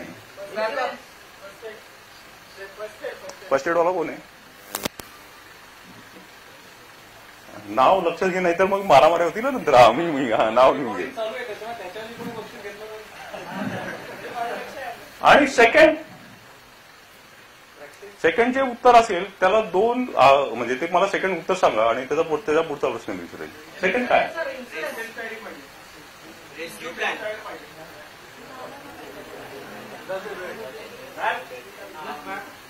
नाही, मॅपची गरज नाही. गुगल आहे, जीपीएस आहे, त्यामुळे काय प्रत्येकाला मॅप कळतोय, त्यामुळे तो इश्यू नाहीये. तू क्लाइम्बिंग करतेस? काय काय केलंय? अच्छा, गुड. बरेचशी लोक लिंगाणा करतात. मी एक लिंगाण्याचा किस्साही नंतर सांगेल. मी आज 35 वर्षात मी लिंगाणा केलेला. मी 5 वेळा लिंगाण्यावरती गेलो, पण लिंगाण्याच्या टॉपला मी आज सगळ्यात गेलो नाही. का नाही गेलो हे मी नंतर सांगेल. ओके. या प्रिपरेशन लिस्टमध्ये मला कोणीतरी सांगितलं की मेडिकल खूप गरजेचं आहे. आणि अजून एक जी गोष्ट मिसिंग आहे याच्यामध्ये, बॅकअप, रेस्क्यू बॅकअप. बऱ्याचशा एक्सपिडिशनला रेस्क्यू बॅकअप हा प्रकार आपल्या इथे अस्तित्वातच नाहीये. जो आम्ही आमच्या एक्सपिडिशन्स करताना आम्ही पूर्णपणे त्याच्यावरती लक्ष देतो. रेस्क्यू बॅकअप आणि रेस्क्यू इकडनं सांगितलं त्यांना बक्षीस तुला द्यायला. तू ऐकलंयस ना? ऑपरेशन यांनी सांगितलं. तू ऐकलंयस ना? Okay, no problem. माझा समजून घ्या, मला तिथं ऐकू आलं नसेल. मग जर मला सांगितलं तर रेस्क्यू का गरजेचं आहे? प्लॅन मध्येच करणे, प्रिपरेशन मध्येच रेस्क्यू करणं का गरजेचं आहे? वेळ वाचतो, काही ऍक्सिडेंट झाला, काही घडलं तर पटकन विचार करायला लागत नाही. टाइम कन्सर्न आहे. कारण ज्यावेळेस ऍक्सिडेंट होतो, ऍक्सिडेंट झाल्यानंतर जर तुमच्याकडे प्लॅनिंग नसेल काही उपयोग नाही. कारण रेस्क्यू करता तुम्हाला लागणारं इक्विपमेंट, रेस्क्यू करायला कोण जाणार आहे तो माणूस, त्या सगळ्या गोष्टी ह्या तयार लागतात. आणि रेस्क्यू हा टाइम कन्सर्न असल्यामुळे तुम्हाला तुमच्या प्रिपरेशन मध्येच त्याला वेळ द्यावा लागतो थोडासा. यांचंही नाव तुला कळलं? ओके. किती बक्षीस झाली आतापर्यंत आपली? ओके. इक्विपमेंट कार्ड थोडंसं. गिअर फॉर क्लाइम्बिंग करता काय काय इक्विपमेंट लागतात? Seat harness. आता याच्यामध्ये काही गोष्टी मी अशा सांगणार की बऱ्याच कदाचित तुम्ही म्हणताल यांना एक वेळ लागलाय, या वेळ जात नाही म्हणून हे उभे राहून बरेचशी आपल्याला काहीतरी माहिती देतात. पण ही जी माहिती आहे ही माहिती बऱ्याच वेळा आपल्यापर्यंत येत नाही. सीट हार्नेस सगळ्यांनी पाहिलं. हार्नेस सगळ्यांनी पाहिल्यानंतर मला एक हार्नेस आहे का? हार्नेसवरती काय वैशिष्ट्य असतात? हार्नेस दिल्यानंतर त्यावर काहीतरी वेगळं असतं. ते काय वेगळं असतं? हार्नेस सगळ्यांनी घातलेले. हार्नेस आपल्याला मी पाहिलेले हार्नेस घालताना की क्लाइम्बिंग करताना हे हार्नेस घाल, आपल्याला हार्नेस सोडला तुम्हाला कोणी नाही ते लेफ्ट हँड राईट हँड ते लेफ्टला घाल. आणि आपण सगळे उद्योग करून बऱ्याच वेळा हार्नेस घालतो. पण हार्नेसवरती काही गोष्टी, आता एक पर्टिक्युलर मी तुम्हाला हे हार्नेस दाखवेल. जो तिसरा बॉल आपण पाहिला होता, नाफ्ताचा बॉल पाहिला होता, राहुली रंगाचा बॉल होता तो. आणि त्या बॉलच्या वेळेस तो क्लाइम्ब करताना त्यांनी जे हार्नेस घातलं होतं ते हार्नेस आहे. हे मी काल राहुलकडून मागून घेतलं होतं, हे तुम्हाला दाखवायला मागून घेतलं होतं. हे हार्नेस अगदी आत्ता सगळ्यांना दिसलं नाही तर मी ते हार्नेस ठेवेल. हार्नेसचा लूक काढणं. हे हार्नेस तुम्ही बघू शकता, हे हार्नेसची अवस्था कशी झालेली. हे फॉल नंतरचा हार्नेस आहे. पण नॉर्मली हार्नेस घालून दिल्यानंतर काही गोष्टी मी तुम्हाला सांगतो. हार्नेसवरती स्टिचिंग असतं, राईट? 2 प्रकारचे स्टिचिंग असतात. एक जे स्टिचिंग असतं ते आपल्याला कॉन्ट्रास्ट कलरमध्ये दिसतं. कुठलाही हार्नेस घ्या त्याच्यावरती कॉन्ट्रास्ट कलरचं स्टिचिंग दिसतं. ते स्टिचिंग असतं लोड बेरिंग स्टिचिंग असतं.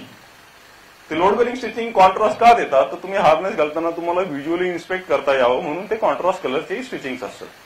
आता ती कॉन्ट्रास्ट कलरची स्टिचिंग असतात, त्यातली 3 स्टिचेस जरी बाहेर निघाली असतील तर ते हार्नेस फेकून द्यायच्या लायकीचे झालेलं असतं. अशी कुठलीही 2 किंवा 3 स्टिचेस निघाले हार्नेस कोणाकडे असतील, मी चॅलेंज करतो माझ्याकडे आणून द्या, मी इथे तोडून दाखवतो.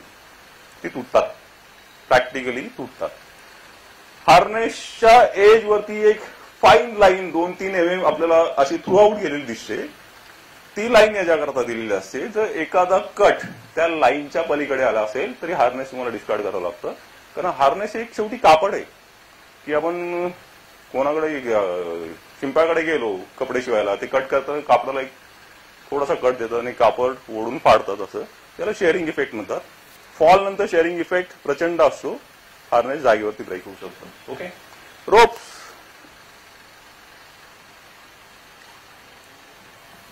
रोप लागतो क्लाइम्बिंग करायला, आणि रोप लागत असेल तर किती प्रकारचे रोप असतात? कुठले कुठले? स्टॅटिक आणि डायनामिक. गुड. त्याच्या पलीकडे काही असतं का? माझ्याकडे इथे 3 रोप आहेत. मी जे इथे सांगितलं की मी आज खुश आहे, तुम्हाला एक कुठला रोप घेऊन जायचं घेऊन जा, आणि तुम्ही डिसाईड करा की याच्यावरती क्लाइम्बिंग करायचं का नाही करायचं. मजा अशी आहे की बऱ्याच वेळा आपण क्लाइम्बिंग करतो, रोप वापरतो, रोप इंडियन वापरतो, इम्पोर्टेड वापरतो, त्याला महत्व नाहीये, पण ते रोप काय प्रकारचे असतात हे सुद्धा. आणि याच रोपवरती माझा एक प्रश्न आहे, पुढचा प्रश्न आहे, ही चिन्ह पाहिली कधी रोपवरती? सिरियस क्लाइम्ब करणारा कोणी असेल तर त्याला ही चिन्ह ही 200% बनलेली असणार आहे. माझा प्रश्न हा आहे, ही चिन्ह काय, ही चिन्ह काय इंडिकेट करतात रोपवरती आणि कसे यूज केला जातो?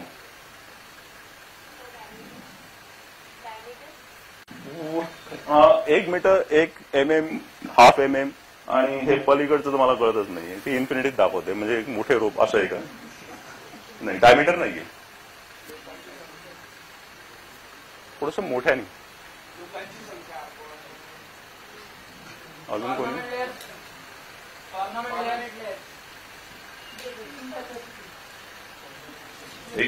एक बक्षीस जाईल असं वाटतंय, थोडासा प्रयत्न. ओके, वेळ वेळ वेळ आपल्याकडे वेळ कमी. 1 नंबर, ½ नंबर आणि 2 सर्कल हे रोप काय इंडिकेट करतात? हा जो आहे सिंगल फुल लेंथ रोप, हा सिंगल लेंथ असतो. हा साधारण 9 mm ते 10 mm हा क्लाइम्बिंगला वापरला जातो. हा तुम्ही एक रोप वापरू शकता. दुसरा रोप आहे हाफ रोप. हाफ रोप म्हणजे हे 2 रोप उचल, हे जर 2 रोप पाहिले तर हे हाफ रोप आहे. हे साधारण 8 mm आणि 9 mm च्या मध्ये असतात. तुम्ही क्लाइम्बिंग करताना हे दोन्ही रोप क्लाइम्बिंग करताना वापरता. हे दोन्ही रोप तुमच्या हार्नेसला अटॅच केलेले असतात. आणि तुम्ही क्लाइम्ब करताना जर एखादा लूज स्ट्रक्चर असेल क्लाइम्ब करताना, त्यावेळेस तुम्ही ज्या प्लेसमेंट करता तर हे दोन्ही वेगवेगळ्या रंगाचे असतात. की मी जाताना रेड कलरचा रोप डावीकडे क्लिक करेल, इकडे जाताना उजवीकडे क्लिक करेल. हे का? माझा फॉल झाला तर मी कुठेतरी व्हर्टिकल आला पाहिजे, आणि माझा जो रनिंग रोप आहे हा स्ट्रेट लाईन मध्ये राहायला पाहिजे. थोडंसं टेक्निकल आहे, पण रोप हा स्ट्रेट लाईन मध्ये राहायला पाहिजे. याचं वैशिष्ट्य असं आहे की तुम्ही हा सिंगल रोप घेऊन पण क्लाइम्ब करू शकता. म्हणजे नाही, मला 2 रोप नाही घ्यायचं, यातला 1 रोप घेऊन मी लेट क्लाइम्ब करू शकतो.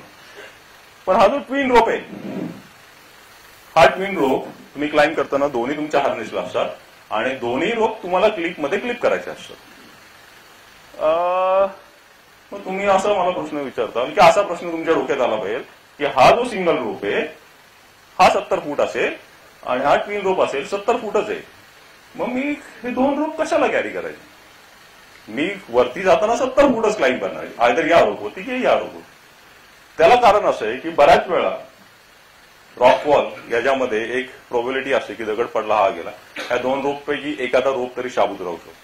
आणि सर्वात मोठं याचं कारण असं आहे की बऱ्याचशा ठिकाणी पिनॅकल्स क्लाइम्ब केल्यानंतर खाली उतरताना माझा जेवढी रोप लेंथ माझ्याकडे तेवढ्याच रोप लेंथला मी खाली रॅपल करू शकतो. माझ्याकडे जर 2 70 फुटाचे रोप आहे तर मी स्ट्रेट वे 70 फूट खाली रॅपल करू शकतो. पण माझ्याकडे जर सिंगल रोप असेल तर 70चा हाफ 35 फूट मला यू टाकत टाकत खाली यावं लागेल. ओके, हा प्रश्न गेला आपला. ओके, तर हे लक्षात ठेवा. आणि हे फाइंड आउट कसं करणार? हे रोपवरती मार्किंग असतं, प्रत्येक रोपच्या खाली हे सिम्बॉल्स तुम्हाला दिसतील. नॉर्मली आपले ते हा रोप वापरला जातो, आपण जो सिरियस क्लाइम्बिंग करणाऱ्या लोकांकडे हे तुम्हाला दोन्ही रोप पाहायला मिळतील. Okay.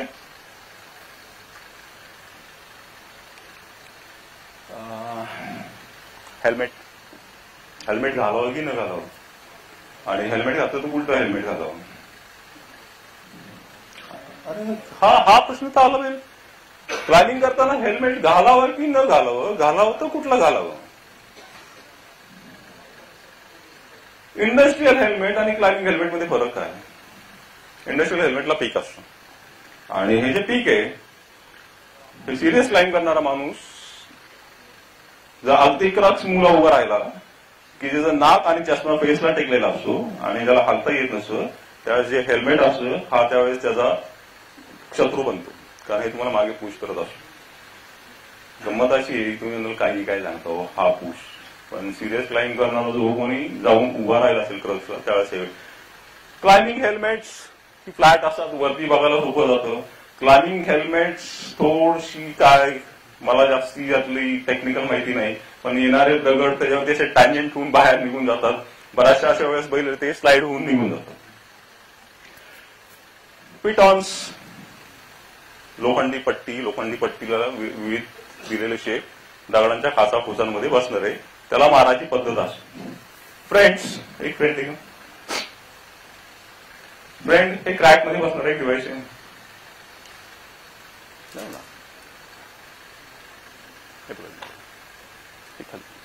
Slide change. Friend crack मध्ये गेल्यानंतर हे लिव्हर खाली ओढलं कोलॅप्स होतं, हा सोडून दिला, या फ्रेंड वरती आपण बसतो, म्हणजे अँकर टाकून जाऊ शकतो. त्याच्या पुढे तो नट सुद्धा असेच प्रकार, हे सगळे जे प्रकार आहेत हे क्रॅक मध्ये बसणारे प्रकार आहेत. पण याच्यात जर जास्ती डीप मध्ये जायचं झालं तर ह्या प्रत्येकावरती त्याची ब्रेकिंग स्ट्रेंथ दिलेली आहे. छोटा नट असेल तो 3 किलोमीटर घेतो, हा फ्रेंड साधारण 12 किलोमीटर घेतो. म्हणजे वापरायची कशी. मी 3 किलोमीटर लावल्यानंतर मी पडलो तर तो राहील का, मी 12 किलोमीटरचा मी फ्रेंड बसवलाय तो राहील का. तर काही प्रश्नांची उत्तरं पुढे मी तुम्हाला देत चालतो. आणि अनएंडिंग लिस्ट आहे, बरेचसे इक्विपमेंट आता नवीन इक्विपमेंट ही अनएंडिंग लिस्ट आहे. मेन लागणाऱ्या गोष्टी रिपीट करताल कोणी क्लाइम्बिंगला मेन लागणाऱ्या गोष्टी एक तर रोप, सीट हार्नेस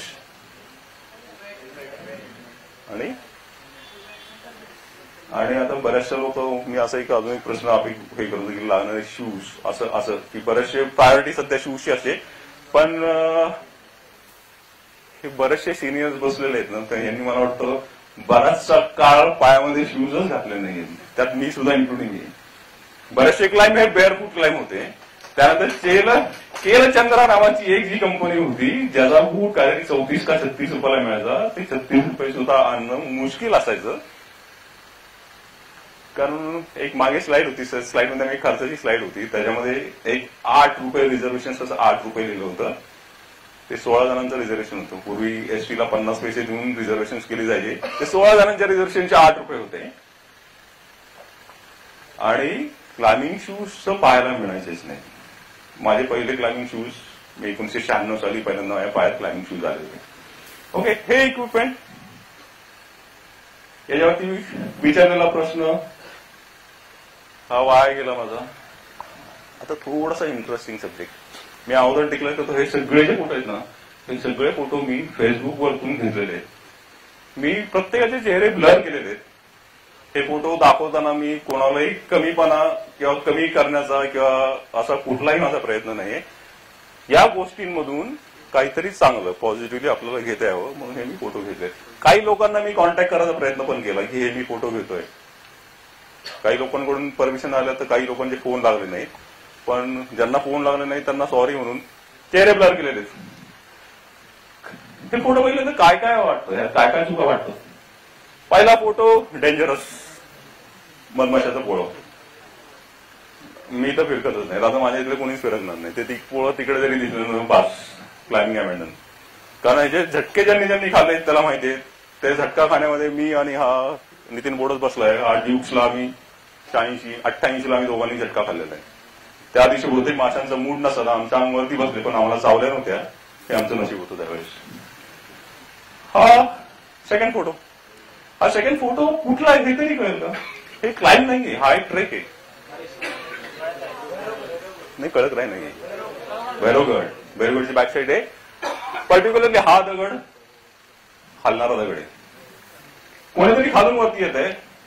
हा जो रोप आहे हा इथे लूज पडलेला आहे. मला खाली कुठेही हरण दिसत नाही. मी असं कन्सिडर केलं की हा रोप खाली गेला म्हणजे हा कुठेतरी बोलाईन बांधलेली असेल कमरेला, नुसतं अराउंड द वेस्ट हे असेल. मग याच्यात चूक काय? याच्यातून ऍक्सिडेंट होण्याचे चान्सेस काय? कारण हा जर बिले असता तर हा आपल्याला बिलेवर थोडासा टॉट दिसला असता की हा टाईट दिसला असता.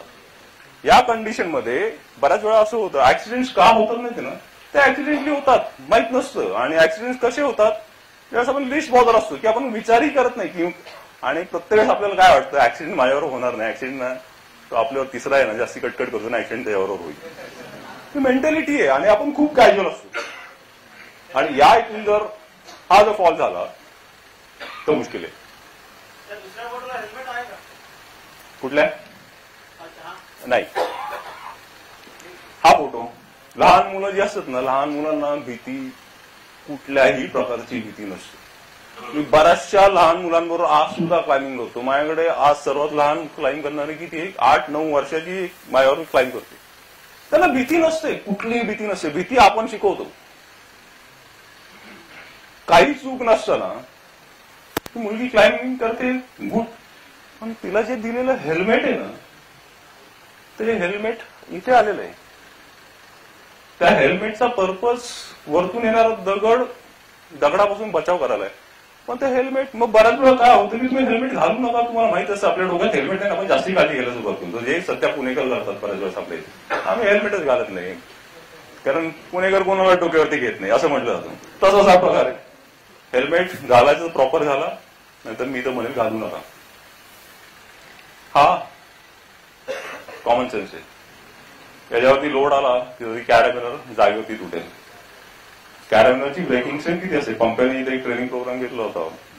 कॅरेबिनरची ब्रेकिंग स्ट्रेंथ किती असते? पंप्या म्हणजे श्रीपाद सपकाळ. आणि आता जी मी सगळी बक्षीस देतोय ही स्टेप इन ऍडव्हेंचरनी स्पॉन्सर केलेली आहे सगळी. आता स्टेप इन ऍडव्हेंचर करता एकदा टाळ्या आपण. ओके. मग मला पंप्याला जाऊन मला सांगावं लागेल की तुझा प्रोग्राम थोडासा गडबडीचा झालाय असं मला वाटतं. किती ब्रेकिंग स्ट्रेंथ असते मुंबई? 22 किलोन्यूटन. राईट. 22 किलोन्यूटन का असते तर आपण बोलूया पुढे 22 किलोन्यूटन का असते. हा फोटो, हा कुठला फोटो आहे? क्लिअर नाहीये, पण मी तुम्हाला सांगतो हा लिंगाणा आहे. हा लिंगाणा काय करणार, हे फोटो मीच काढलेले आहेत रायलिंगावरून. याच्यामध्ये माय म्हणजे ही जर कॅल्क्युलेट केली ना तर ही साधारण 20 लोक आहेत एकमेकांच्या. आणि हा जो आहे ना हा आणि क्लाइम्बिंग मध्ये म्हणजे गाडवा यशुग्रस्त झालेला त्याचा कम्प्लीट. म्हणजे तो क्लाइम्बिंग करत नाहीये, वरती लोक ओढतायत, वरती जाताना माती दगड गोटे पडतायत, हे सगळे दगड गोटे खाली येत आहेत. हे क्लाइम्बिंग नाहीये. यातून ऍक्सिडेंट होऊ शकतात. या फोटोमध्ये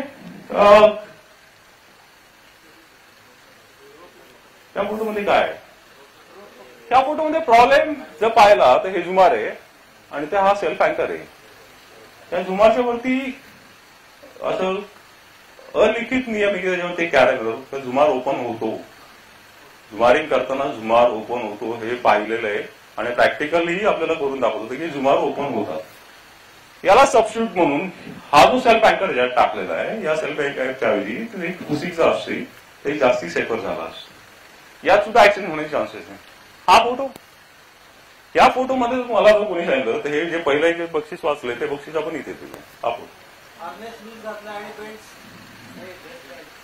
हार्नेसचा पर्पजच आपण काढून टाकला.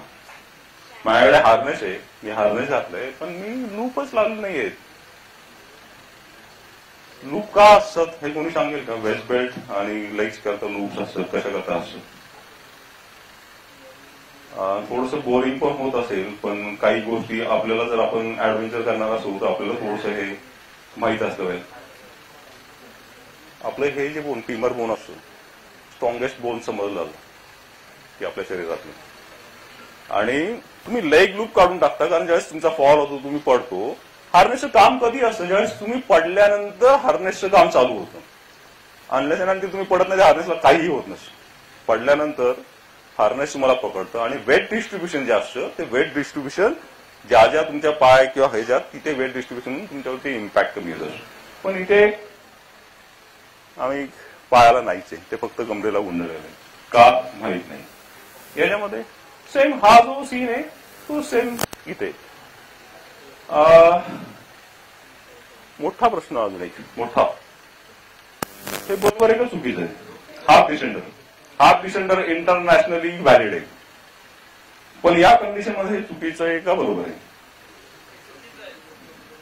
चुकीचं असेल तर का आणि बरोबर असेल तर का?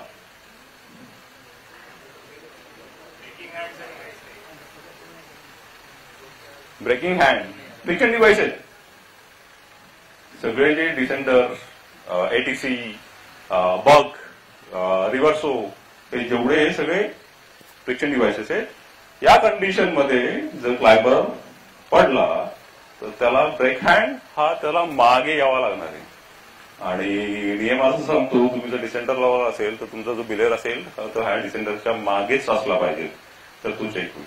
आणि मी चॅलेंज करतो अशा कंडिशन मध्ये जर लोड एक 60-70 किलो जो लोड फॉल फॅक्टर 1च्या हिशोबाने टाकलं मला चेक करून दाखवा, मी काही हरवेल.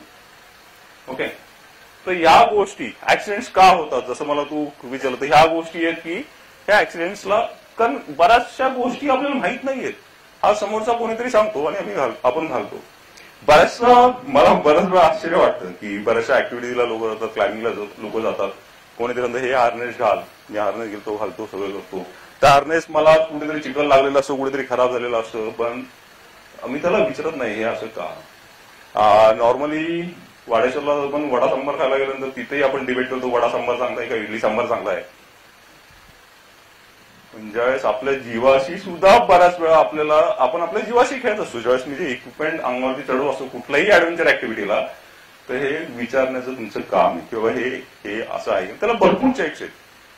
इंटरनेटचा जमाना आहे, गुगलवरती एक क्लिक करा तुम्हाला एक लिस्ट मिळेल काय चेक केलं पाहिजे काय नाही चेक केलं पाहिजे. ओके,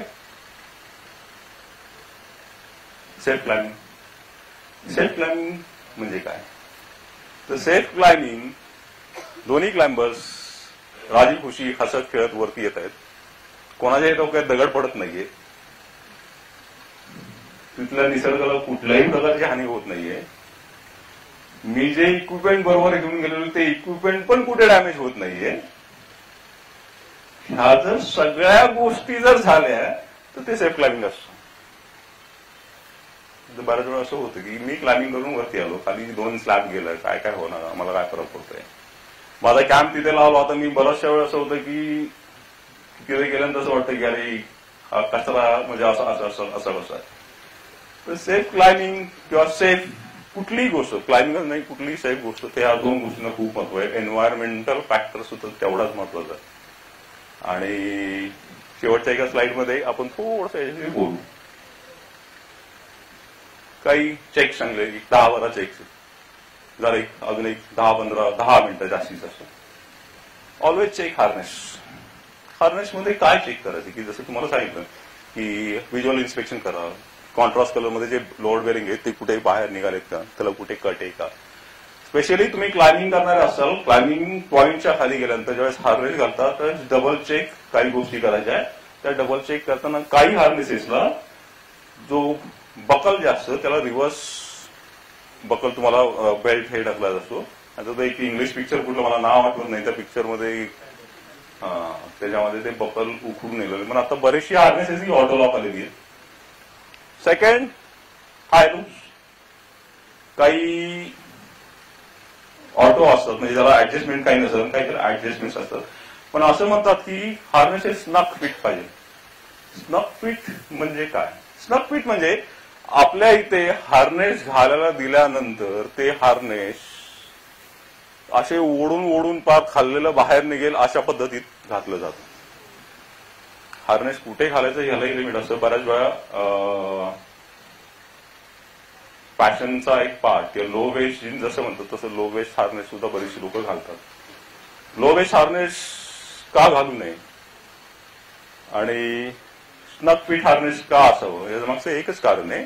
स्नक फिट म्हणजे काय? मी हार्नेस घातल्यानंतर माझे थाय लूप्स आहेत त्या थाय लूप मध्ये माझा एक हात आत घालायचा आणि मला स्क्वॉट करायला एक स्क्वॉट करायचा आणि स्क्वॉट केल्यानंतर त्या हार्नेसनी माझा हात टाईट पकडला पाहिजे. आणि वेस्ट बेल्ट हा किती पाहिजे हात असे ठेवायचे आणि ते इझिली माझ्या हार्नेसमध्ये दोन्ही हात तसे गेले पाहिजे. स्टार्ट फिट म्हणतात. हार्नेस लूप थाय लूप पुढे सांगू की नाही किंवा बोलू की नाही उच्चारू नये असं एक हे सांगतो. म्हणजे ते जर लूज असेल जर फॉल झाला तर दिवसात तारे दिसतात. केस स्टडीज आहेत गुगल सर्च केलं तर केस स्टडीज आहेत. मेजर फेटल होऊ शकतं हे. आणि स्पेशली ज्यावेळेस थाय लूपला बकल्स ज्यावेळेस असतात ती बकल्स ही ऑलवेज बाहेरच्या बाजूला तुमची असली पाहिजे आणि ती जर लूज असेल तर ती बऱ्याचशा वेळा आत असतात आणि जर मेजर फॉल झाला घाण पेनफुल असतं एवढंच मी सांगेन. Always check knots. नॉट्स येतात नॉट्स बांधायची गरज असते. नॉटची नावं कोणी सांगू शकेल?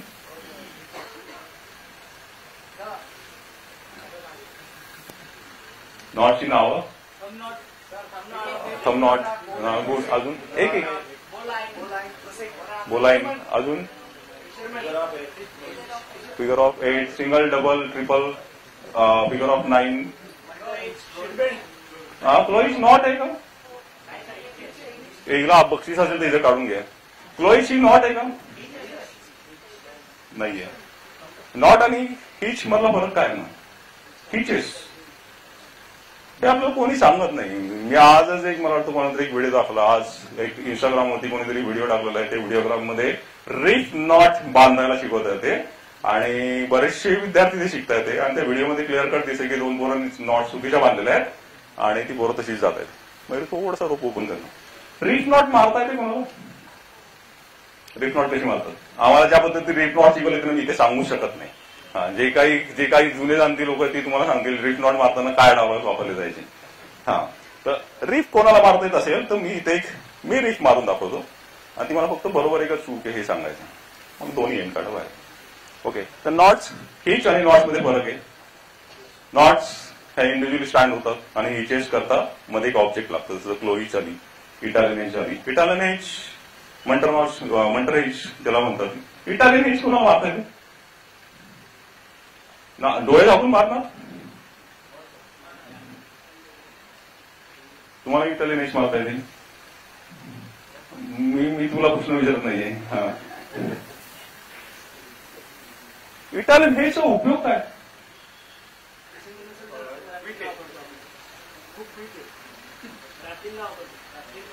फक्त रॅपलिंग करतो? क्लाइम्बिंग करता वापरू शकतो? इटालियन आणि डिसेंडर आणि ग्रिगरी आणि हे बऱ्याचशा गोष्टी हे काय ती एक फिक्शनल नॉट आहे. इमर्जन्सीमध्ये इटालियन हेज ही तुम्ही टॉप रोप क्लाइम्बिंग करताना बिले करता ती वापरू शकता. पण त्या नॉट वरती तुमची कमांड पाहिजे. पूर्वीच्या काळी आम्हाला एक फटका बसायचा की स्क्रू गेट कॅनवर दिली आणि त्याच्यावर इटालियन टाकायला गेले की मागे जो कोणी सिनियर उभा असायचा तो असं बघत असायचा एक फटका मारला. ती नॉट गेट वरती आली की मागून एक फटका बसायचा 200%. ती नॉट गेटच्या पलीकडे कारण इटालियन पास होताना स्क्रू गेट फिरायची बऱ्याचशा वेळेस. ओके. एक छोटासा डेमॉन्स्ट्रेशन. मला वाटतं ही ओंकारची सुद्धा फरमाईश होती. ही कशा करता मारतात नॉट? ओके. हे फॉर्मेशन माहिती आहे तुम्हाला? हे फॉर्मेशन हे परफेक्ट फॉर्मेशन आहे. हे परफेक्ट फॉर्मेशन आहे. पण मी ज्यावेळेस रोप खेळतो त्यावेळेस निघून येतो.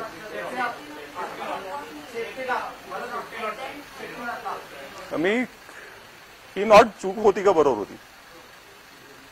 चूक असेल तर का आणि बरोबर असेल तर का? मी ह्या काला खूप महत्व देतो. मला ते काचं उत्तर कळलं असे मला येत नाही. आता मी ही नॉट मारतो ही बरोबर आहे का? सेम फॉर्मेशन आहे. मगाशी जसं फॉर्मेशन होतं सेम. पण ही नॉट मी खेचली तर निघत नाहीये. मी याला कुठेही शेफ्टी मारलेली नाहीये. मी परत चुकीची नॉट बांधून दाखवू का? अगदी गॅरंटेड चुकीची नॉट. हे का होतं आणि बऱ्याचशा वेळा आपल्याला असं होतं की आपल्याला शिकवलं जातं, पण हे का, ह्या काच्या प्रश्नाला उत्तर जे असतं ते आपल्याला कोणीही सांगत नाही आणि ऍक्सिडेंट्स त्याच्यामुळे होतात. सेम फॉर्मेशन की हा रोप खेचला निघून आला. लोक बऱ्याच वेळा म्हणतात की नॉट, मला परवा म्हणतात ही बॅन केलेली नॉट, ही नॉट बॅन केलेली नाहीये, की नॉट अस्तित्वात अजूनही इंटरनॅशनली अस्तित्वात आहे.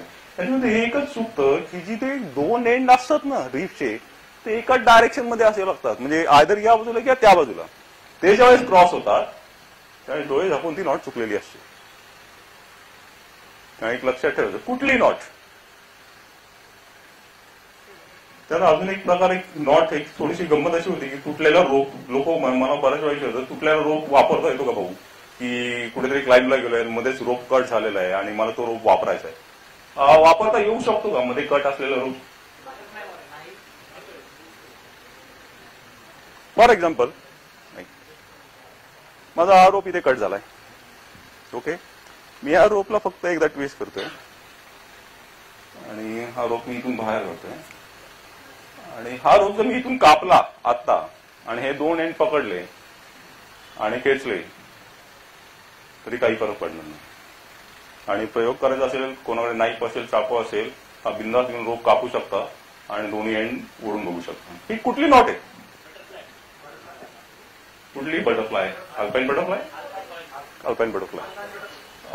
बऱ्याचशा नॉट्स आहेत आणि ह्या नॉट्स ज्या कोणी शोधून काढल्या त्याच्या मागची कारणं हीच आहेत की प्रत्येक सिच्युएशनला तुम्हाला सर्व्हाइव्ह होता आलं पाहिजे.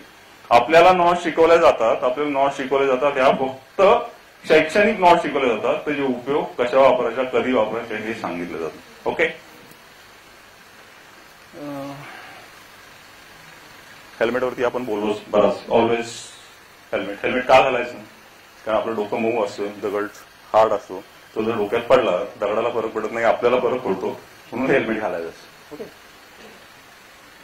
ग्रिगरी वापरली कोणी?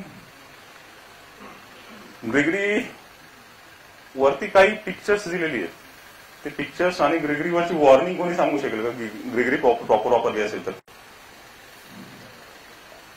ग्रिगरीवरती काही चित्र आहेत, हे चित्र आहे, हे चित्र आहे, हा फ्लॅग उघडल्यानंतर त्याच्या आत पण दोन चित्र आहेत, याच्या खालच्या बाजूला किंवा पलीकडच्या बाजूला एक वॉर्निंग पण आहे. अनलेस अँड अंटिल तुम्हाला प्रॉपर ट्रेनिंग मिळालं नसेल तर ते डिव्हाइस वापरू नका, कारण ती दुधारी तलवार आहे. हे जर फॉर्मेशन, हे जर इथे जर वाचलं तर स्पेशली तुम्ही जर ग्रिगरी वापरत असाल तर तुम्हाला खूप काळजी घ्यावी लागते, कारण हे जर उलटा पडलं तर ही पुली होते आणि याच्यात लॉक होत नाही. आता माझ्या माहितीला एक चांगला इन्सिडेंट आहे. एकाच्या हाताचं मिटॉन फाटलं होतं, मिटॉन त्या लिव्हरमध्ये अडकलं पलीकडे आणि ते लिव्हर खाली दाबलं गेलं, बाहेर येत होता, पट्ट्या वरतून खाली डायरेक्ट, आणि कॉर्पोरेट प्रोग्राम होता, खाली वाळू बिळू होती, म्हणून पुढे काही झालं नाही, हा पार्ट वेगळा. तर ग्रिगरी वापरताना काळजी 200% घ्यावी लागते. ऑलवेज यूज लॉंग रोप. या प्रश्नाचं उत्तर, हा जो मी प्रश्न विचारणार आहे, किती वेळ द्यायचा? 2 मिनिटं द्यायची. नाहीतर मी साधारण असा विचार करतो की कमीत कमी 2 तास. ऑलवेज यूज लॉंग रोप. हे का? बऱ्याचशा वेळा शॉर्ट रोप असतात, रॅपल करताना रोपला नॉट नसतात, बरेचसे लोक थ्रू अँड थ्रू निघून जातात, बरेचसे ऍक्सिडेंट्स, मेजर ऍक्सिडेंट्स रॅपल करता झालेले, रोप शॉर्ट असल्यामुळे झालेले. लॉंग रोप जरी असेल, ही कुठली नॉट आहे? स्टॉपर नॉट आहे. स्टॉपर नॉट तुम्हाला इंडिकेट करते खाली येताना डिसेंडरमध्ये, ती डिसेंडरवरून पास होत नाही की बाबा आपला रोप संपायची वेळ आलेली आहे, रोप आपला संपलाय हे इंडिकेट करत असतो. पण गंमत अशी आहे की बऱ्याच वेळा असं तुम्ही गृहीत धरा, 100 फुटाचा पेश, थोडंसं गणिती आहे, कंटाळा असेल तर मला माहिती आहे आता तिथे शूज बाहेर काढले ते माझं नशीब आहे, नाही तर खाली इकडे येण्याची शक्यता पण वाढली असती, लोकांनी शूज बाहेर काढले. पण खूप इंटरेस्टिंग आहे, खूप लॉजिकल आहे. 100 फुटाचा पेस आहे, 50 फुटावरती एक अँकर आहे, 100 फुटावरती एक अँकर आहे. ओके. 2 चांगले क्लाइंबर्स क्लाइम्बिंगला गेलेले आहेत. थिन क्रॅक आहे, छोटे छोटे पिटॉन्स नट टाकत त्यांनी ते क्लाइंब केलेलं आहे.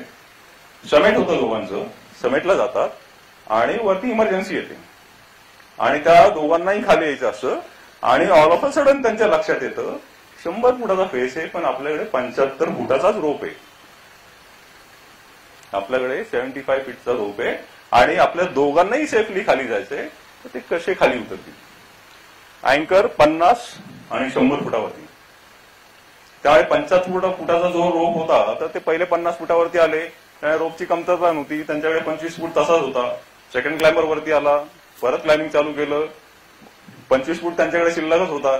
पण रॅपल करताना सिंगल रोप आहे, त्यात जसं सांगितलं डबल आणि ट्विन रोप नव्हतं, तो सिंगल रोप आहे. त्यांना यू करून खाली यायचंय. या प्रश्नाचं उत्तर तुम्ही विचार करा. यांनी मला 2 मिनिटं दिली होती, पण मी 2 तास 2 दिवस या 2 महिने सुद्धा विचार करा. लॉजिकल उत्तर आहे. प्रश्न परत सांगू, लक्षात आलाय? 100 फुटाचा पेस, 50 फुटावरती एक अँकर, 100 फुटावरती एक अँकर, 2 क्लाइंबर्स आहेत, त्यांच्याकडे 75 फुटाचा रोप आहे. जगातलं बाकी सगळं इक्विपमेंट त्यांच्याकडे आहे. वरती गेलेत, इमर्जन्सी झालीय. इमर्जन्सीमध्ये त्यांना खाली यायचंय, सेफली खाली यायचंय. ते कसे खाली येतील? Okay, always pay attention. याच्यावरती माझ्याकडे 2 छानशी उदाहरणं आहेत. पुण्यात झालेला किस्सा आहे, मी नावं घेत नाही, मी जागाही सांगत नाही. त्या एका कॉम्पिटिशनला, स्पोर्ट्स क्लाइम्बिंगचा हा किस्सा आहे, त्या कॉम्पिटिशनला मी जज म्हणून काम करत होतो.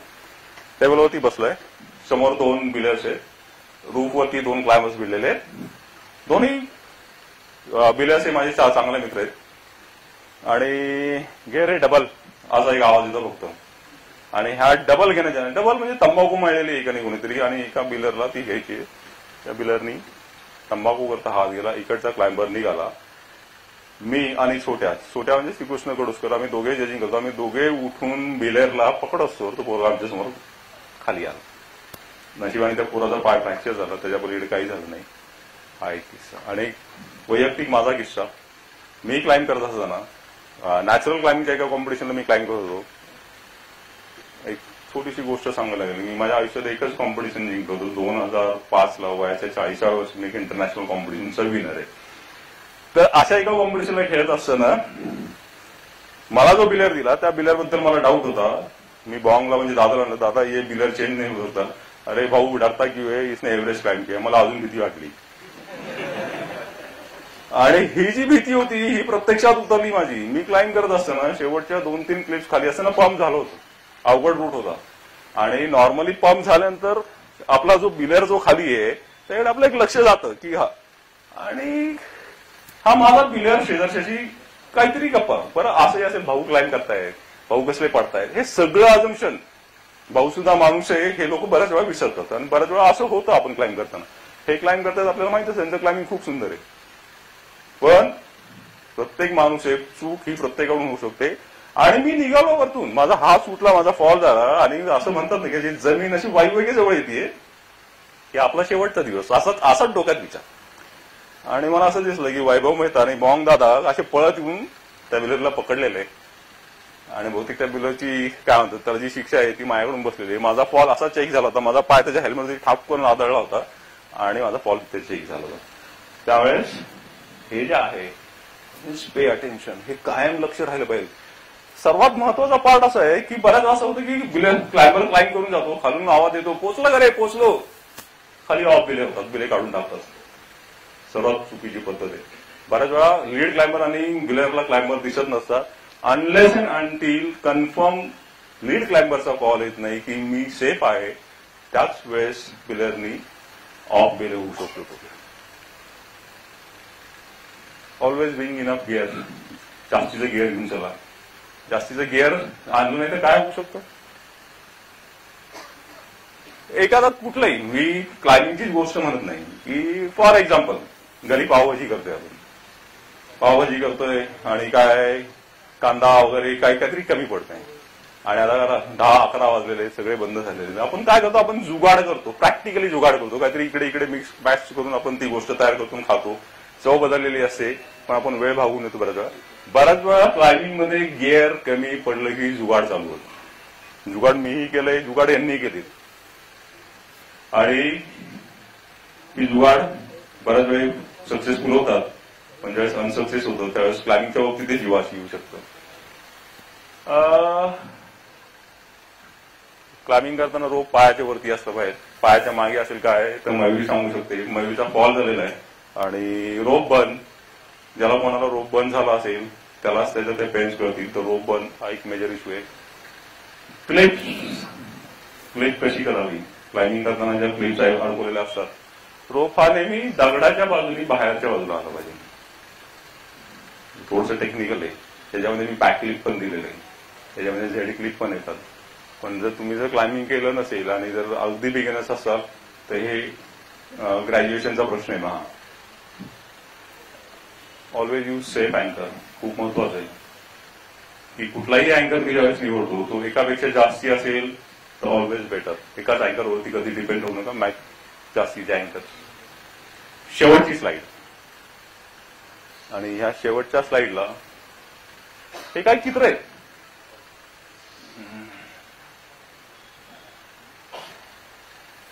पहिलं एक चित्र आहे, दुसरं चित्र, तिसरं चित्र. पहिल्या चित्रामध्ये एक माणूस की त्याचा अँकर पॉइंट इथे, हा रोप 2 मीटरचा आहे. तोच माणूस वरती गेला, त्याचा अँकर आणि त्याचा हा असेल एका स्लाइडमध्ये, आणि तोच क्लाइंबर त्याच्या अँकर पॉइंट पासून 2 मीटर वरती गेलेला. हा माणूस या कंडिशनला असताना हा पडू शकतो का? नाही पडू शकत आहे, कारण हा 2 मीटर आहे आणि हा 2 मीटर खाली उभा आहे. म्हणजे तो हायपोथेटिकली फुल स्ट्रेच आहे, तो पडू शकत नाही. तर इथे F0 दिलं, म्हणजे फॉल फॅक्टर हा 0 दिलेला आहे. त्या इथे हा माणूस वरती गेलाय, त्याचा फॉल झालाय, हा किती पडलाय? हा 2 मीटर खाली पडलाय, कारण ही पूर्ण लाईन तो खाली आलेला आहे. इथे तुम्हाला फॉल फॅक्टर 1 दाखवलाय, आणि हा माणूस अँकरिंग पॉइंट पेक्षा वरती गेलेला आहे आणि हा इथून खाली पडलाय आणि फॉल फॅक्टर तुम्हाला 2 दाखवलाय. हे गणित मांडण्याचं एकच कारण आहे की आपलं सगळे जे इक्विपमेंट्स आहेत, ही इक्विपमेंट्स तुम्ही जर त्याची लिटरेचर वाचली तर त्या लिटरेचरवरती लिहिलेलं असते की this so and so equipment tested for fall factor 1. Fall factor 1 म्हणजे काय हे माहित असणं खूप गरजेचं आहे. फॉल फॅक्टर 1 म्हणजे हा सिनेरो आहे. हा सिनेरो म्हणजे मी जर माझा अँकर पॉइंट इथे, या अँकर पॉइंट पेक्षा मी वरती गेलो आणि मी खाली पडलो तर माझा फॉल फॅक्टर किती येईल ही कॅल्क्युलेशन मला असली पाहिजे, क्लाइंबरला असली पाहिजे. फॉल फॅक्टरचं इक्वेशन काय? फॉल लेंथ, माणूस किती पडला आणि तो पडताना टोटल रोप किती यूज झाला, हे फॉल फॅक्टरचं इक्वेशन आहे. आणि fall factor 0 to 2, fall factor 2 खूप डेंजरस, विश्वास बसणार नाही. हार्नेस, रोप जागेवरती तुटू शकतात फॉल फॅक्टर, कारण आपले सगळं इक्विपमेंट हे फॉल फॅक्टर 1 करता डिझाईन केलेले. एवढं सगळं ऐकल्यानंतर climbing is fun, climbing is dangerous, climbing मधलं गणित, क्लाइम्बिंग मधलं फिजिक्स, एवढं सगळं झाल्यानंतर सुद्धा जर कोणाला वाटत असेल की आपण क्लाइम्बिंग, मला क्लाइम्बिंग करायचंय, 3 गोष्टी लक्षात ठेवा. फिअर फॉर हाईट, हाईट बद्दल भीती बाळगा कायम. थोडीशी भीती जी असते ती भीती तुम्हाला कायम अलर्ट ठेवते, आणि तो जो अलर्टनेस असतो तुम्हाला सगळ्या सेफ्टी प्रिकॉशन्स, सगळे चेक्स त्या तुम्हाला करावं. रिस्पेक्ट फॉर हाईट, हाईटला रिस्पेक्ट करा, अल्टिमेटली तुम्हाला रिस्पेक्ट मिळेल. आणि ह्या सगळ्या जर दोन्ही गोष्टी मान्य असतील तर prepare for height, prepare physically आणि प्रिपेअर मेंटली. तो happy climbing, climbing is always fun. Thank you.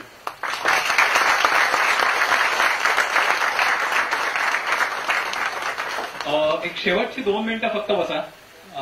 Light लावले तरी चालेल मागचे, जी लोक स्विचच्या जवळ बसलेले आहेत. एक एक्सटेन्सिव्ह प्रेझेंटेशन भाऊंनी इथे दिलेलं आहे, आणि मला अत्यंत आनंद आहे की शनिवारच्या कट्ट्याला तुडुंब प्रतिसाद आपल्या लोकांनी दिलेला आहे. एक शेवटच्या 2 फॉर्मॅलिटी केल्याशिवाय प्लीज माझी विनंती आहे कोणी बाहेर जाऊ नका. पहिली फॉर्मॅलिटी म्हणजे आपल्याला ग्रुप फोटो काढायचा आहे, तर त्याच्यामुळे तो झाल्यानंतर प्लीज लोकांनी बाहेर जा. दुसरी गोष्ट अशी, आता ज्यांनी उत्तर दिलेली आहेत तर ते कोण कोण आहेत त्यांनी पुढे आहे, कारण माझं रेकॉर्डिंग चालू आहे. जे असतील त्यांनीच आहे पुढे.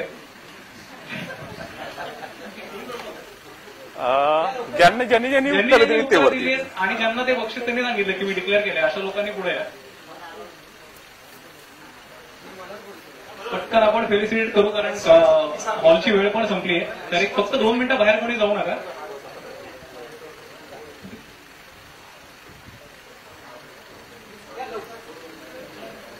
मी भाऊंना विनंती करतो, माझ्याकडे जे बक्षीस आहेत त्या प्रत्येकांना चॉईस असणार आहे, यातलं तुम्ही काही घेऊ शकता. किमती वाईज, याच्या वाईज सगळ्या इक्वल आहेत. आपलं नाव यू डिसाईड.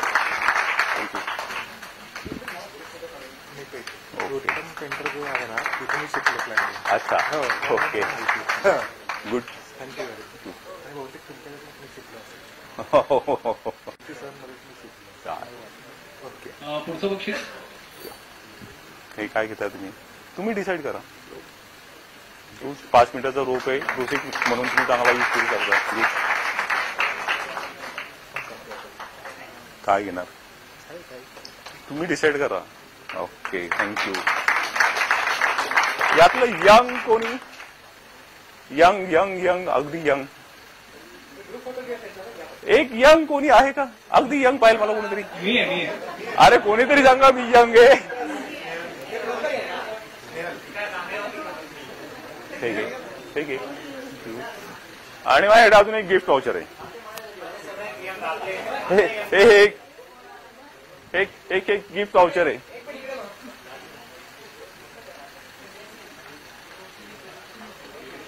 कोणी क्लाइम्बिंग करतं काय म्हणजे क्लाइम्बिंग तू क्लाइम्बिंग करते अजून कोणी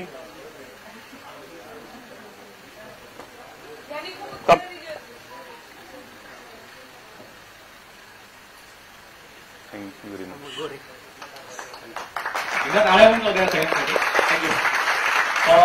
सुहास अस्तीकर काका कुठे आहेत का? मी काकांना विनंती करतो की त्यांनी भाऊंना फेलिसिटेट करावं. मी मगाशी तुम्हाला म्हटलं तसं की आपण क्लाइम्बिंग आणि ट्रेकिंग रिलेटेड काही मग्स तयार केले. त्यातला क्लाइम्बिंग थीमचा मग मी काकांना भाऊंना देण्याची विनंती करतो.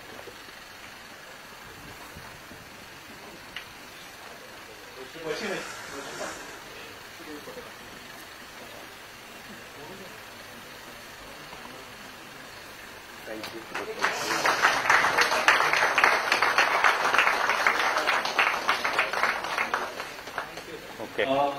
ही ऍक्च्युली फॉर्मॅलिटी नाही पण मी भाऊंचे मनापासून आभार मानतो कारण जवळपास आमचं एक आठवडा डिस्कशन चालू होतं या प्रेझेंटेशन बद्दल आणि काय पाळावं आणि काय टाळावं या गोष्टी पण आम्ही तिथे डिस्कस केल्या की नक्की आपण काय इन्क्लूड करायला पाहिजे. एक शेवटची फॉर्मॅलिटी मी परत रिमाइंड करतो जी लोक उशीर आली की बाहेर आपला डोनेशन बॉक्स आहे भटकंती कट्ट्याचा. प्लीज जाताना त्याच्यामध्ये एक अमाऊंट तुम्ही डोनेट करून जा कारण आपल्याला अनेक कट्टे आपल्याला पुढे घ्यायचे आणि हे टोटली लोकवर्गणीतून चालू आहे. सो माझी रिक्वेस्ट आहे सगळ्यांना की तुम्ही तिथे डोनेट करा. सह्याद्री बुक्स तर्फे क्लाइम्बिंग आणि ट्रेकिंग रिलेटेड काही पुस्तकं पण ठेवलेली ती पण तुम्ही घेऊ शकता आणि मग्स सुद्धा बाहेर विकायला आहे तर ते पण तुम्ही घेऊ शकता. आपण ग्रुप फोटो काढू आणि आपण कट्टा कम्प्लीट करूया. ग्रुप फोटो कुठे बसायचा